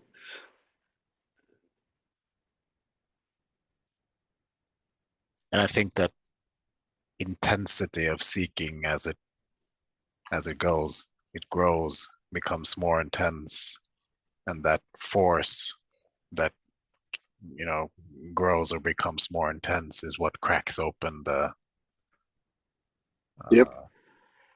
whatever needs to be cracked open to Yes. kind of Yeah. see see what's actually going on. We can have all sorts of stories. So one that just popped up for me then is that as a seeker, I identified strongly as a seeker, and the story I had was that seekers are good people, so I'm a good people if I'm a seeker. And I can imagine that it could be quite easy for some people to get locked into seeking, so that although they're a seeker, they're not really a seeker. They're quite content with being a seeker, so they're not actually seeking to go beyond seeking. Yeah. And that could be that is a dead end kind of thing, isn't it? Another way to put it, instead of saying they're a seeker, they could say, well, I'm a spiritual person. Yeah. Yeah, I was just thinking about that, like trying to fit what you just said now in my own story, where when I was kind of stuck in the new age fantasies of what this was about, I didn't feel like I was seeking, but I was, of course. But the intensified seeking was more apparent when I realized that I was just going around in circles in that new age world. And then it became like it went from light seeking to painful seeking, obsession. Like it took overtook my whole life. And maybe that was necessary for you to be able to transcend it. So That's what I mean. if you're comfortable Yeah, in seeking, you've got no motivation to get out of it, have you? yeah, So I've speaking to a lot of people, and one lady I spoke to who runs quite a lot of, well, she professionally runs meditation courses, and she does that. And I've asked her, and she's awake, but I've asked her about the people that she sees, and she says, no, they just want a better version of themselves. They don't want to wake up at all. yeah, And so they don't see themselves as seeking, but they do see themselves as spiritual because they meditate. yeah. I I'm wondering because many people come to spirituality because they feel their life is empty. And no, in Buddhism, there is this idea of emptiness. And it is also, yeah, it is emptiness, but it is emptiness full of everything. Mm, It's not it's not this kind of emptiness that you had felt before you came to the Buddhism. But I started to suspect that it's the same emptiness. could well be in a lot of cases, yes. Yeah. It's it's just that you learn to be fine with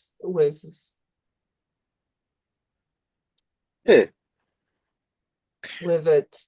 Yes, because it's life is empty means my life has no meaning, my life has no deep purpose or something like that. And well, But it doesn't.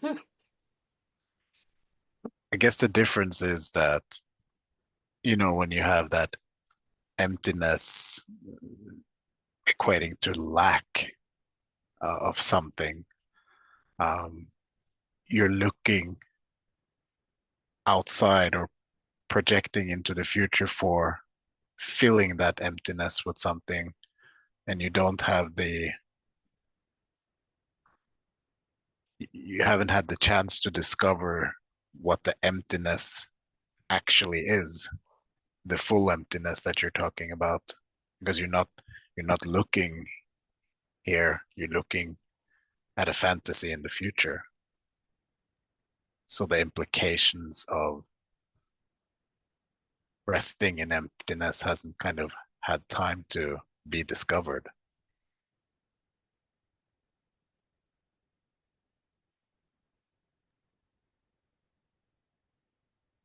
I feel like in a lot of traditions, they actually encourage seeking. And it seems like maybe not in an ultimate way, maybe like in a stage, it's important stage. And also, I was thinking about this concept of will or intention, and it seems to also appear in a lot of traditions. And even in like modern psychology and how having like clear vision or goal or intention is valuable, it's important. And I feel like a lot of the modern psychology equate will or intention with agency and free will or whatever. And it seems like this area is a bit confusing. Like Yeah, it's it is. it's It not is. clear. Yeah. So what we have is a lot of quite opposite things that are used the same language to talk about. Right. So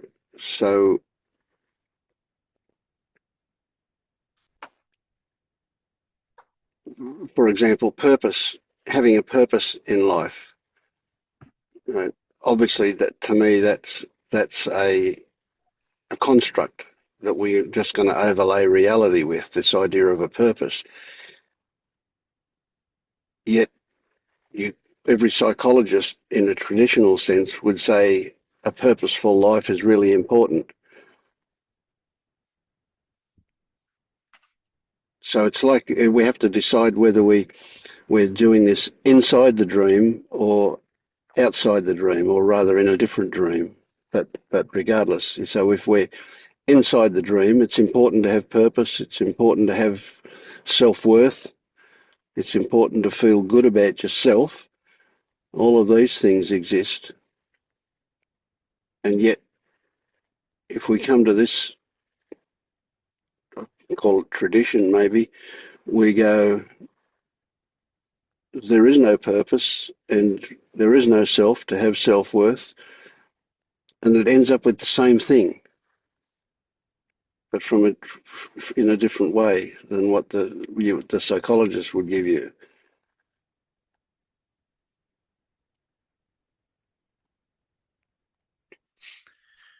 That was a bit confusing, I guess. Hard to say. Yeah. I feel like this whole concept of non-doership or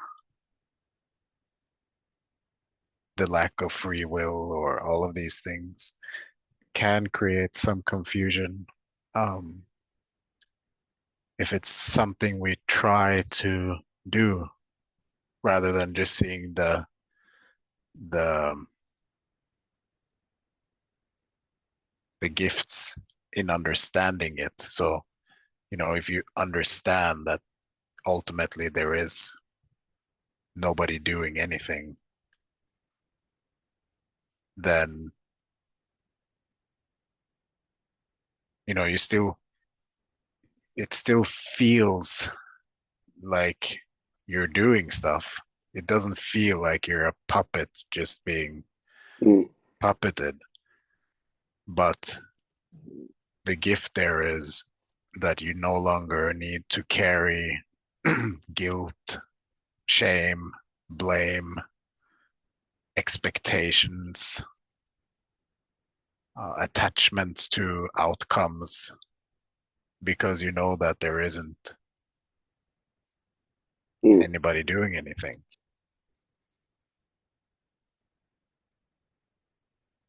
Yep.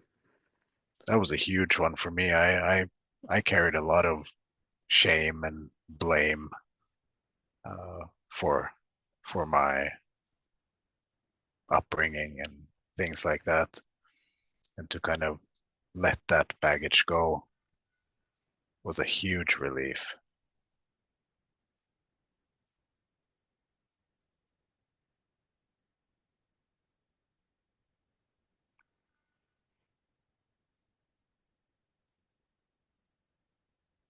Yeah, maybe this needs to be a bit more formalized or something, because there are obvious contradictions in language, but not in meaning, not in what's underneath that.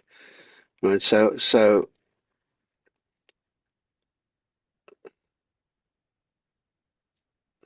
if I say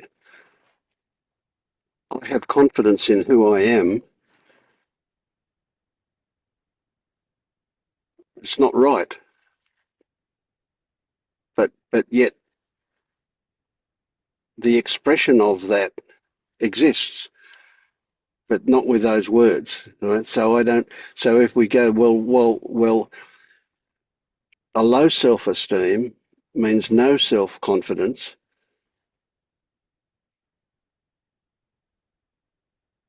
but I have, theoretically at least, no self-esteem, and confidence isn't an issue. Mm.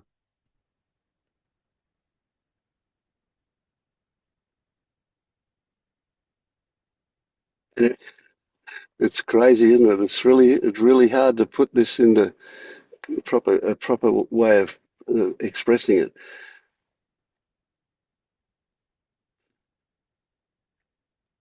So I feel that my version is better than the version that you'll get from the psychologist, where he can puff you up, say you've got self-esteem and confidence, but then it's very fragile, because all it takes is some incident, and all of a sudden it's gone and it's changed, it's different, it's broken.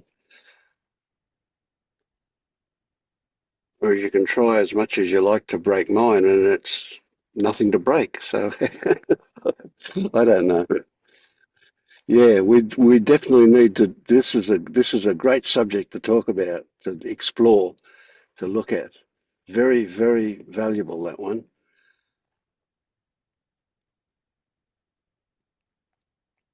So how can no self equate to, in behavior or feeling, of confidence, of self-worth? How can they both be the same thing? Yet they kind of are. Well, maybe, I don't know. Maybe they're not. But yeah, anyway, it's worth looking at, that one. That's a big one. I have to think about that. Think about it. Play with the mind around it. Yeah. I think it's kind of like you've said with other things. It's not that you need to add the confidence, but it's that there isn't any low self-esteem. Um, Yes. yeah, Yep. Whatever the opposite of that is. Yes. yeah, I feel like there is like natural stages for things, how things can be valuable at some time for someone and uh, relevant. Like yes, some of things that are not good idea to tell a child, like maybe that he doesn't have a self, or doesn't that he should give his cheek to his enemy hitting him, or any of these teachings, like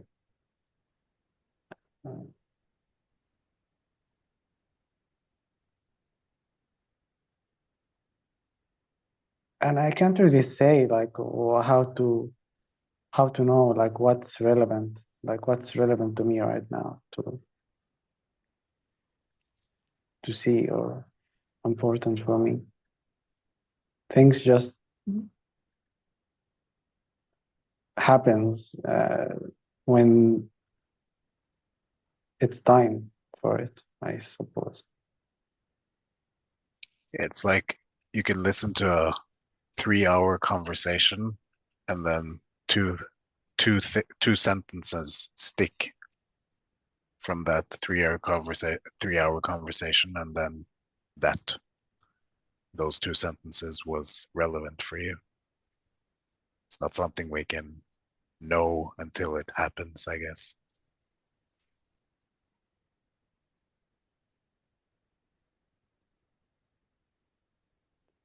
That's at least how I look at it.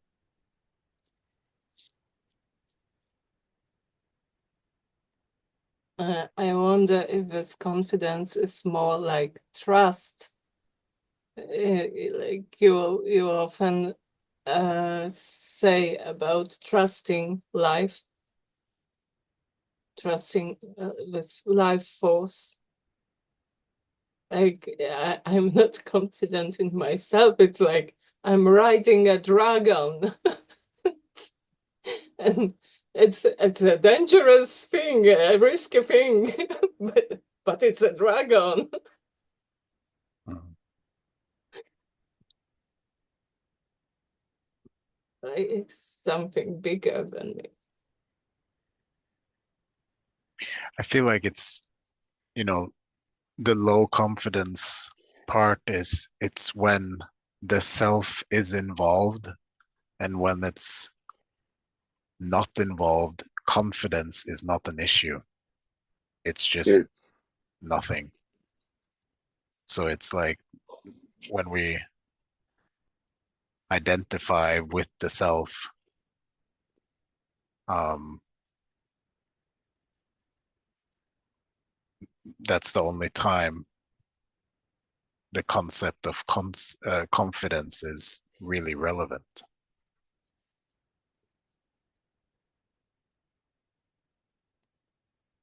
Yeah, I mean it becomes obvious if you imagine somebody who is so sure of themselves that they have a really, what the opposite of low self-confidence, maybe if is that arrogance, or I don't know what it is, whatever it is, but a high self-confidence, a high self-esteem. If you take it to an extreme, it becomes obvious that that's an attempt to deal with a low self-esteem rather than a high self-esteem. So really the opposite of a low self-esteem is it's a non-issue. Hmm. It's not a high self-esteem is not the opposite, because the high self-esteem is the same as a low self-esteem.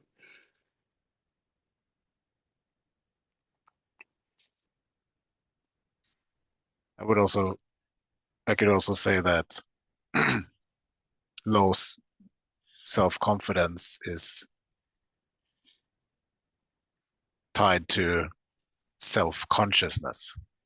So if there is Mm. no self-consciousness, it's a non-issue. Yep. And that word's revealing, isn't it? That phrase, self-consciousness.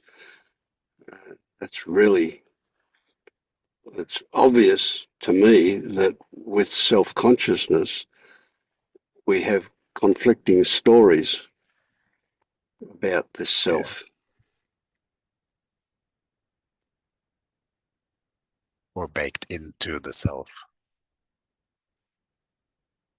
because the self is stories. Mm. Does it become a non-issue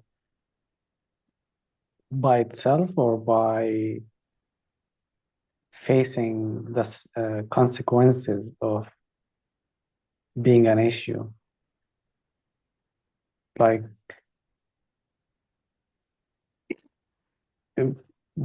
having fear of low self-esteem or uh, fear of humiliation or whatever is the self-esteem is trying to protect, and just facing that There could be a to way you learn about it, the end.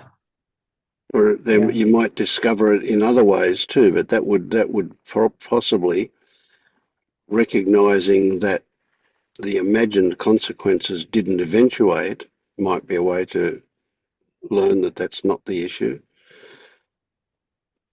or Yeah, it's like just go. recognizing that the self is story creation. Then all of a sudden that potential to not feel self-conscious when you would otherwise feel self-conscious, or to feel self-conscious and allow it to happen. That might be enough. So that gets back to closer to what you were saying, where you discover from experience that it's a non-issue.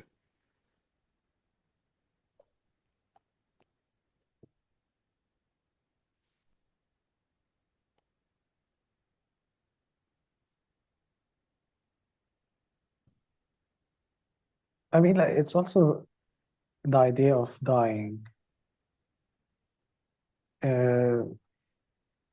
Some people, when they face death, they lose the fear of it. And sometimes people say that, well, death is just a thought and it doesn't scare them. But is that true? Like, I feel like in order to not be scared of something is you have to face it. I just feel like it's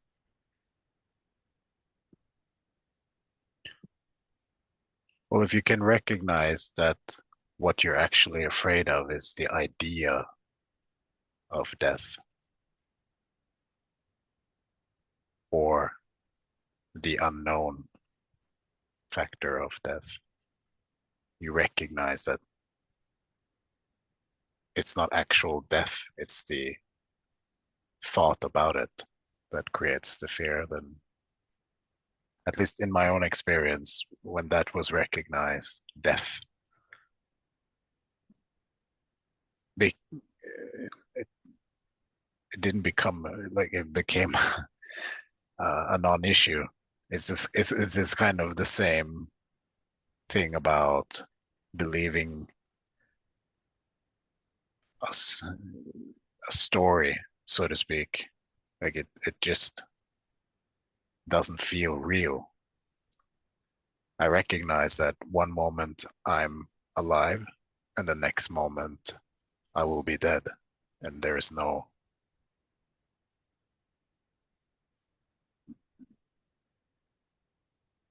there's nothing to be afraid of in that other than the idea of what that means. So we would imagine also, in what you were saying, Ram, is we would imagine that that person that has a near-death experience actually experiences that there's no need to be afraid of anything. They then recognise that what they may have been afraid of before was an idea, was their expectations of pain and suffering, for example, and that didn't actually happen, or that if it did happen, it was okay.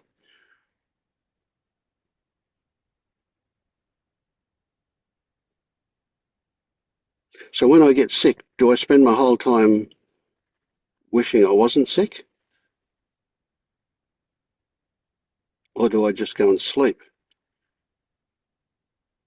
or whatever? So it's that wishing it were different where the problem is. That's where the suffering comes in. So I'm going to die one day. I would hope that I die fairly quickly and easily rather than a slow, protracted, painful exit from this life. But I have no idea what's going to happen. But I know once I'm dead, I won't care. Well, I don't know that. I imagine that's the case. I feel like there's an experience aspect of fear. Like I have fear of heights, for example, and I can't imagine myself walking on a floor that is transparent glass. It and no matter how I tell myself that it's safe, I don't think I will be able to do it. Mm. And But that's okay because you're not going to do it, right? Or are you? But you're going to worry about maybe when you have to do it. That's a yeah, different it's story, like isn't it? Yeah. part of the fear is the experience that I will go through. It's not like I know I will not fall, but I will feel like I will fall, and Yeah, that's yeah, yeah, I get that. I get that. gonna That's make the me way you, feel yeah, intense. yeah. Yeah, I had an experience like that a 3D thing, a virtual reality thing where I walked out on a glass plank and I was many stories up in the air on this glass plank, and I knew I wasn't. I knew that I had a solid floor underneath me, but the picture was that I was on a plank, 15 stories in the air, and my body just wouldn't let me be relaxed no matter what. I really had a lot of trouble walking out onto it, even though I knew. Hmm. Yeah, so I guess what you're speaking to from is, if I'm hearing you correctly, like if somebody were to put a gun to your head, that there would be fear in that moment. And then if there's a, so there's a, so taking it back to what I said about fearing the idea of dying or being dead doesn't really apply in that moment. Maybe not, I don't know. I imagine maybe that I probably would feel fear. That's a good question, actually. But there's a difference there. But So I am, yeah, so there I'm you, just gonna you say, imagine that there would be a um, instinctual fear yes, popping up. that's right. An instinctual survival mechanism kicks in. That's Yeah, different from fearing death in a theoretical level and experiencing the fear. yeah. Hmm. Yeah, it's like I realized that my internal life is not about what really happens. It's not important. What important is what I feel. These are the defense mechanism protect me from feeling this or that. It's all about it. It's the most important thing, how I feel. Absolutely. And it is for everybody, even if they deny that. I guess also it has a lot to do with how those feelings are interpreted, right? Well, different interpretations of them are going to result in different feelings, aren't they? Sometimes they are just tiring for the body. It's tiring to feel fear, to be stressed, to be anxious. Hmm. It has physical components. So the initial response of sensation or feeling is one thing, but then what the mind interprets or thinks or has an opinion about it um, seems to either intensify or not, or to cling to the sensation or let it kind of run its course. So if we have an interpretation that this sensation is bad, I don't want it, or what is this, then it will stay. It seems, in my experience Yeah, at least, that it stays around a lot longer than if I don't do that.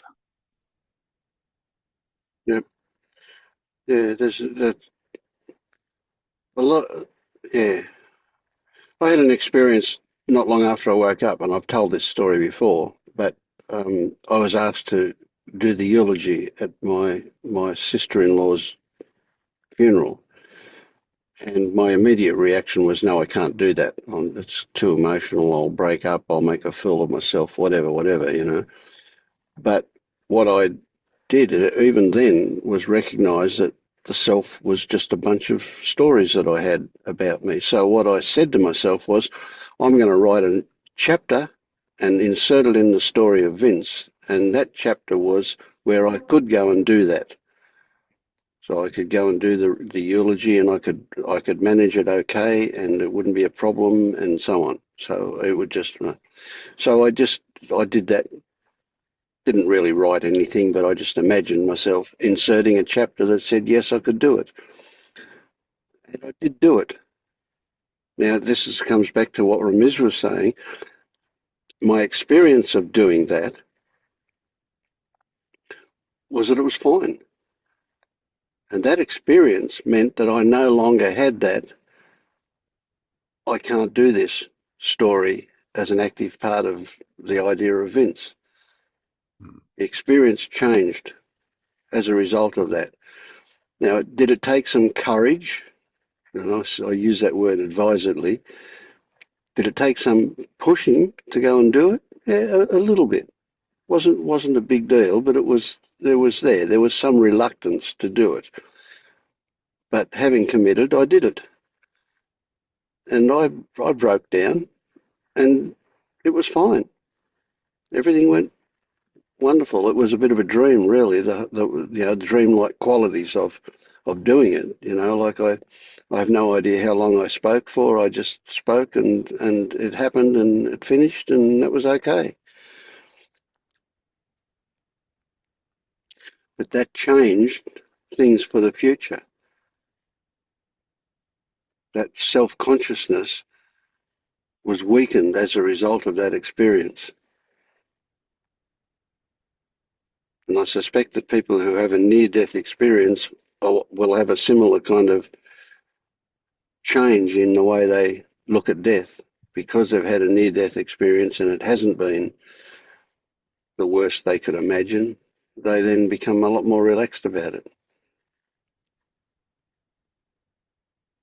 I imagine there's an acceptance in that near-death experience as well. Hmm. Maybe not always, but Yeah, so often especially Well, with go on. I guess we just need some feedback. Yeah, feedback's a big one. Yeah. It can be done. Everything can be done from the inside. Hmm. You know, I was so afraid of saying something stupid, making a fool of myself. And of course, it was also only about the feeling that I would get. And I had to become an alcoholic in order to just to see that I can say awfully stupid things and nothing bad happens, Yeah, and people still like me and respect me, even who knows for what. yeah. But It's a big one. So one of the ways that fear seems to work is it is much more powerful if we never get close to it. If it keeps us away all the time, if it keeps us not looking at it. So when we actually push through the fear, we recognize that it's pretty hollow. But until we do, it's pretty big and dark and powerful stuff.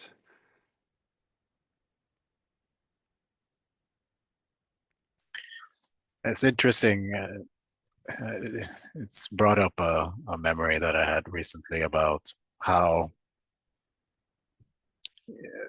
this can work in two different ways as I see it. Like, in one way, people need, I'll just give a practical example. Like, if my wife um, eats a piece of cake and her response is feeling guilty about that, how she seems to deal with that is come up with a story that justifies eating that cake. Whereas for me, there is no story about feeling guilty and no story that needs to justify it. It's kind of the same thing about this fear. I feel like it's like you said, Bianca, we kind of need this feedback, it seems, or some do, and then the other way to look at it is um, recognize the story component being pure fantasy and not, and by doing that it kind of just drops off. I don't know if that was clear or not.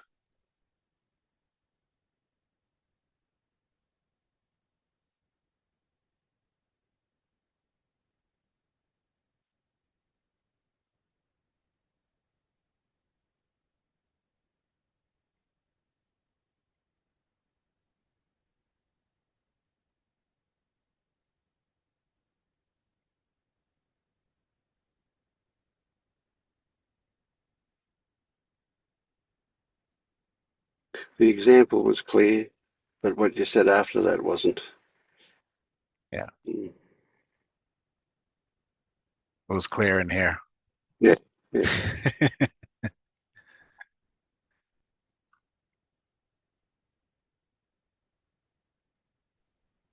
Well, in this example, it's like well, I think it has to go in parts. It's like, but she feels guilty and she doesn't like this feeling, so she needs the justification to escape this Yes. feeling. Mm.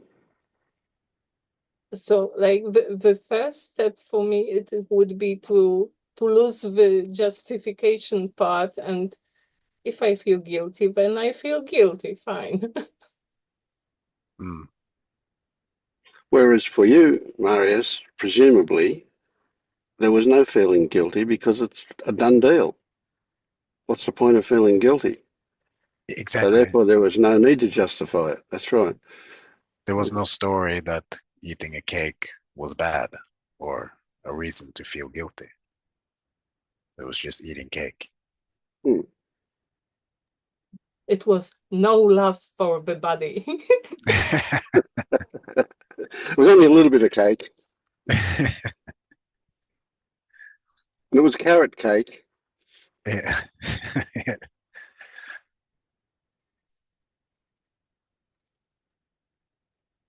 Today was the first time I experienced an earthquake, and Oh, okay, there was one there, yes.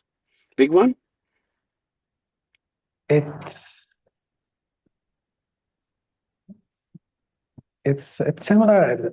I used to live near train tracks, so it's similar, but a little bit more. I could see things shaking clearly, and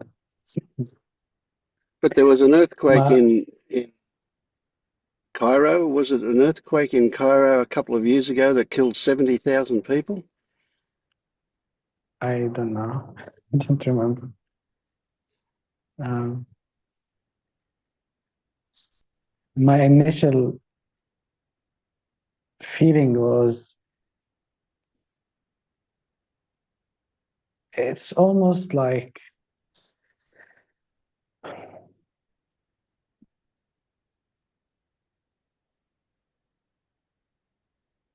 No, it wasn't. It wasn't Egypt. It was Turkey. That big earthquake I mentioned. Yes. So it was almost like what? I don't know, like the earth or the floor is suddenly,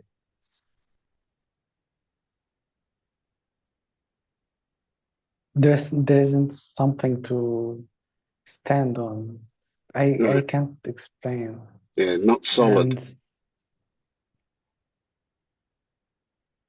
I felt scared, but like there was a lot of resistance to it, like almost trying to ignore it or try to um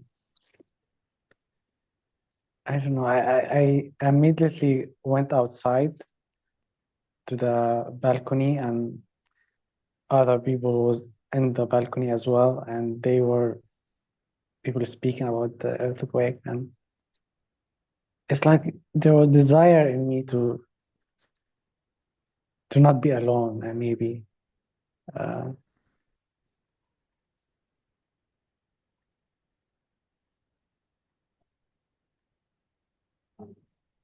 There's something about not having a firm ground to stand on that I think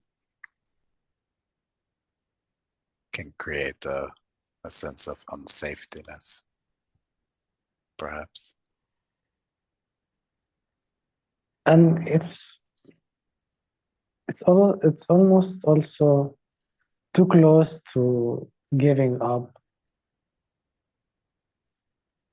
or surrendering to, yep, there's nothing I can do. Like if the building fall, like I'm falling with it.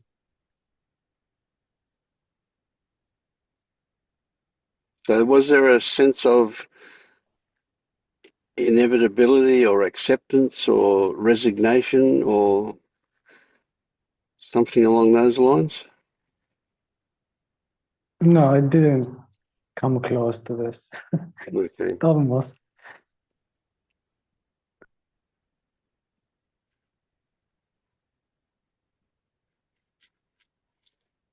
Hmm. A friend of mine is a teacher, and she went with children to trampolines, to jump on trampolines. And for her, it was the first time in her life. She discovered she hates it. Just being on this unstable ground, even if it's just trampoline. But Hmm. there's something Yeah, well, deep seated. yeah, brings up the idea of getting hurt.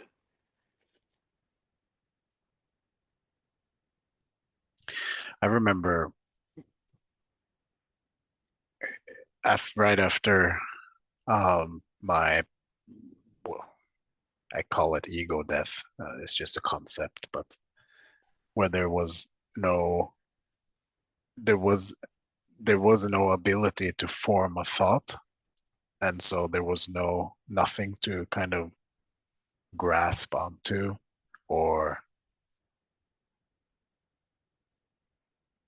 direct.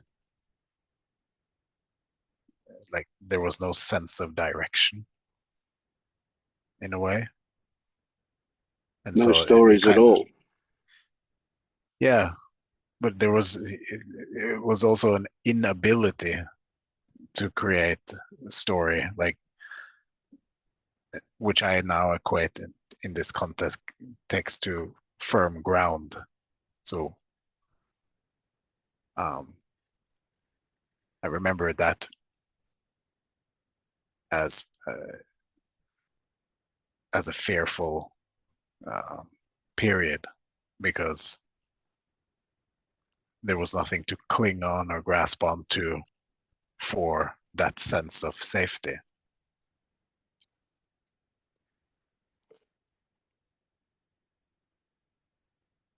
Are you suggesting then that the stories were what provide you with a sense of safety? Yeah, I think it does for everyone. Mm, That's why we're so addicted to them. yeah. Which also shows us how ephemeral the idea of safety is. Yeah.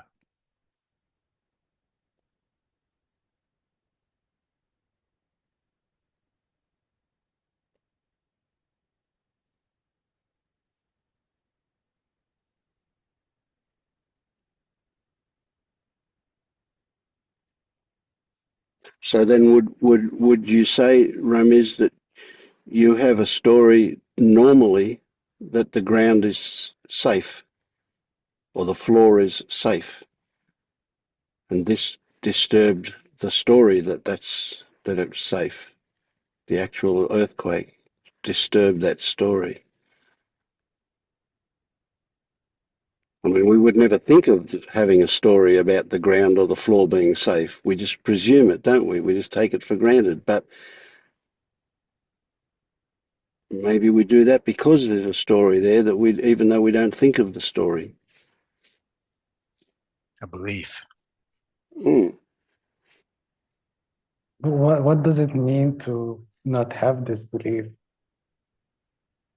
It doesn't mean I'm not sure my next step where will it land. Like I don't think that's realistic.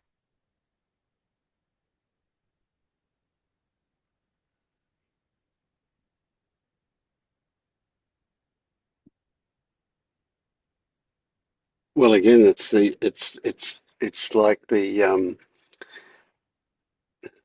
the the opposite of it is the non-event, not something that's actively opposed to the event.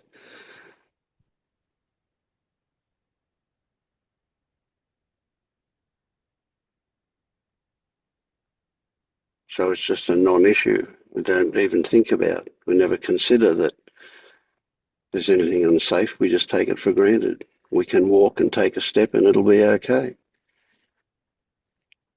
And if it wasn't okay, then it's okay also. Like if the floor just fell, it's okay.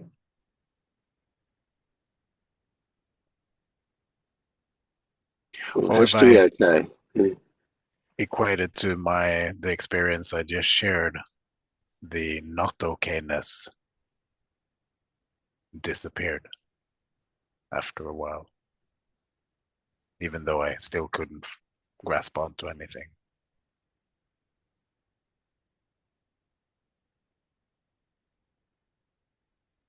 But I guess we can't know how we would feel uh, during the Earth. How do you say it? Earthquake. Earthquake. Earthquake, yes, until it happens. Will we feel it's okay? Will we feel it's not okay? Who knows?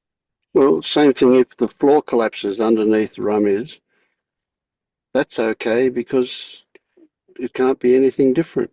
It is what it is. That's what you say right now. Yes. Well, am I going to slow down time till when I'm halfway to the ground and say, no, no, it's not okay? Or am I going to be on the ground before I realise what's happened? And then it's over. It's done.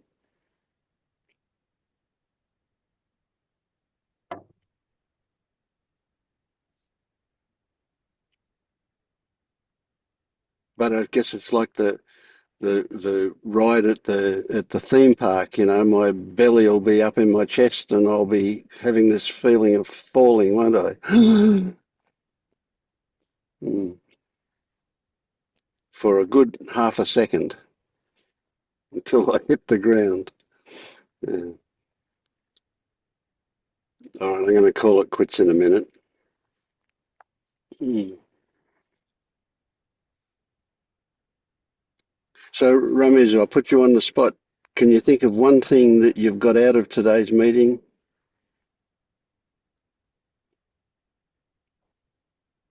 You can say no. I don't know. I don't know. That's all right. Maybe put it in the comments of the YouTube video you post. That question. Be interesting to hear if somebody who watches got something out of it. Yeah.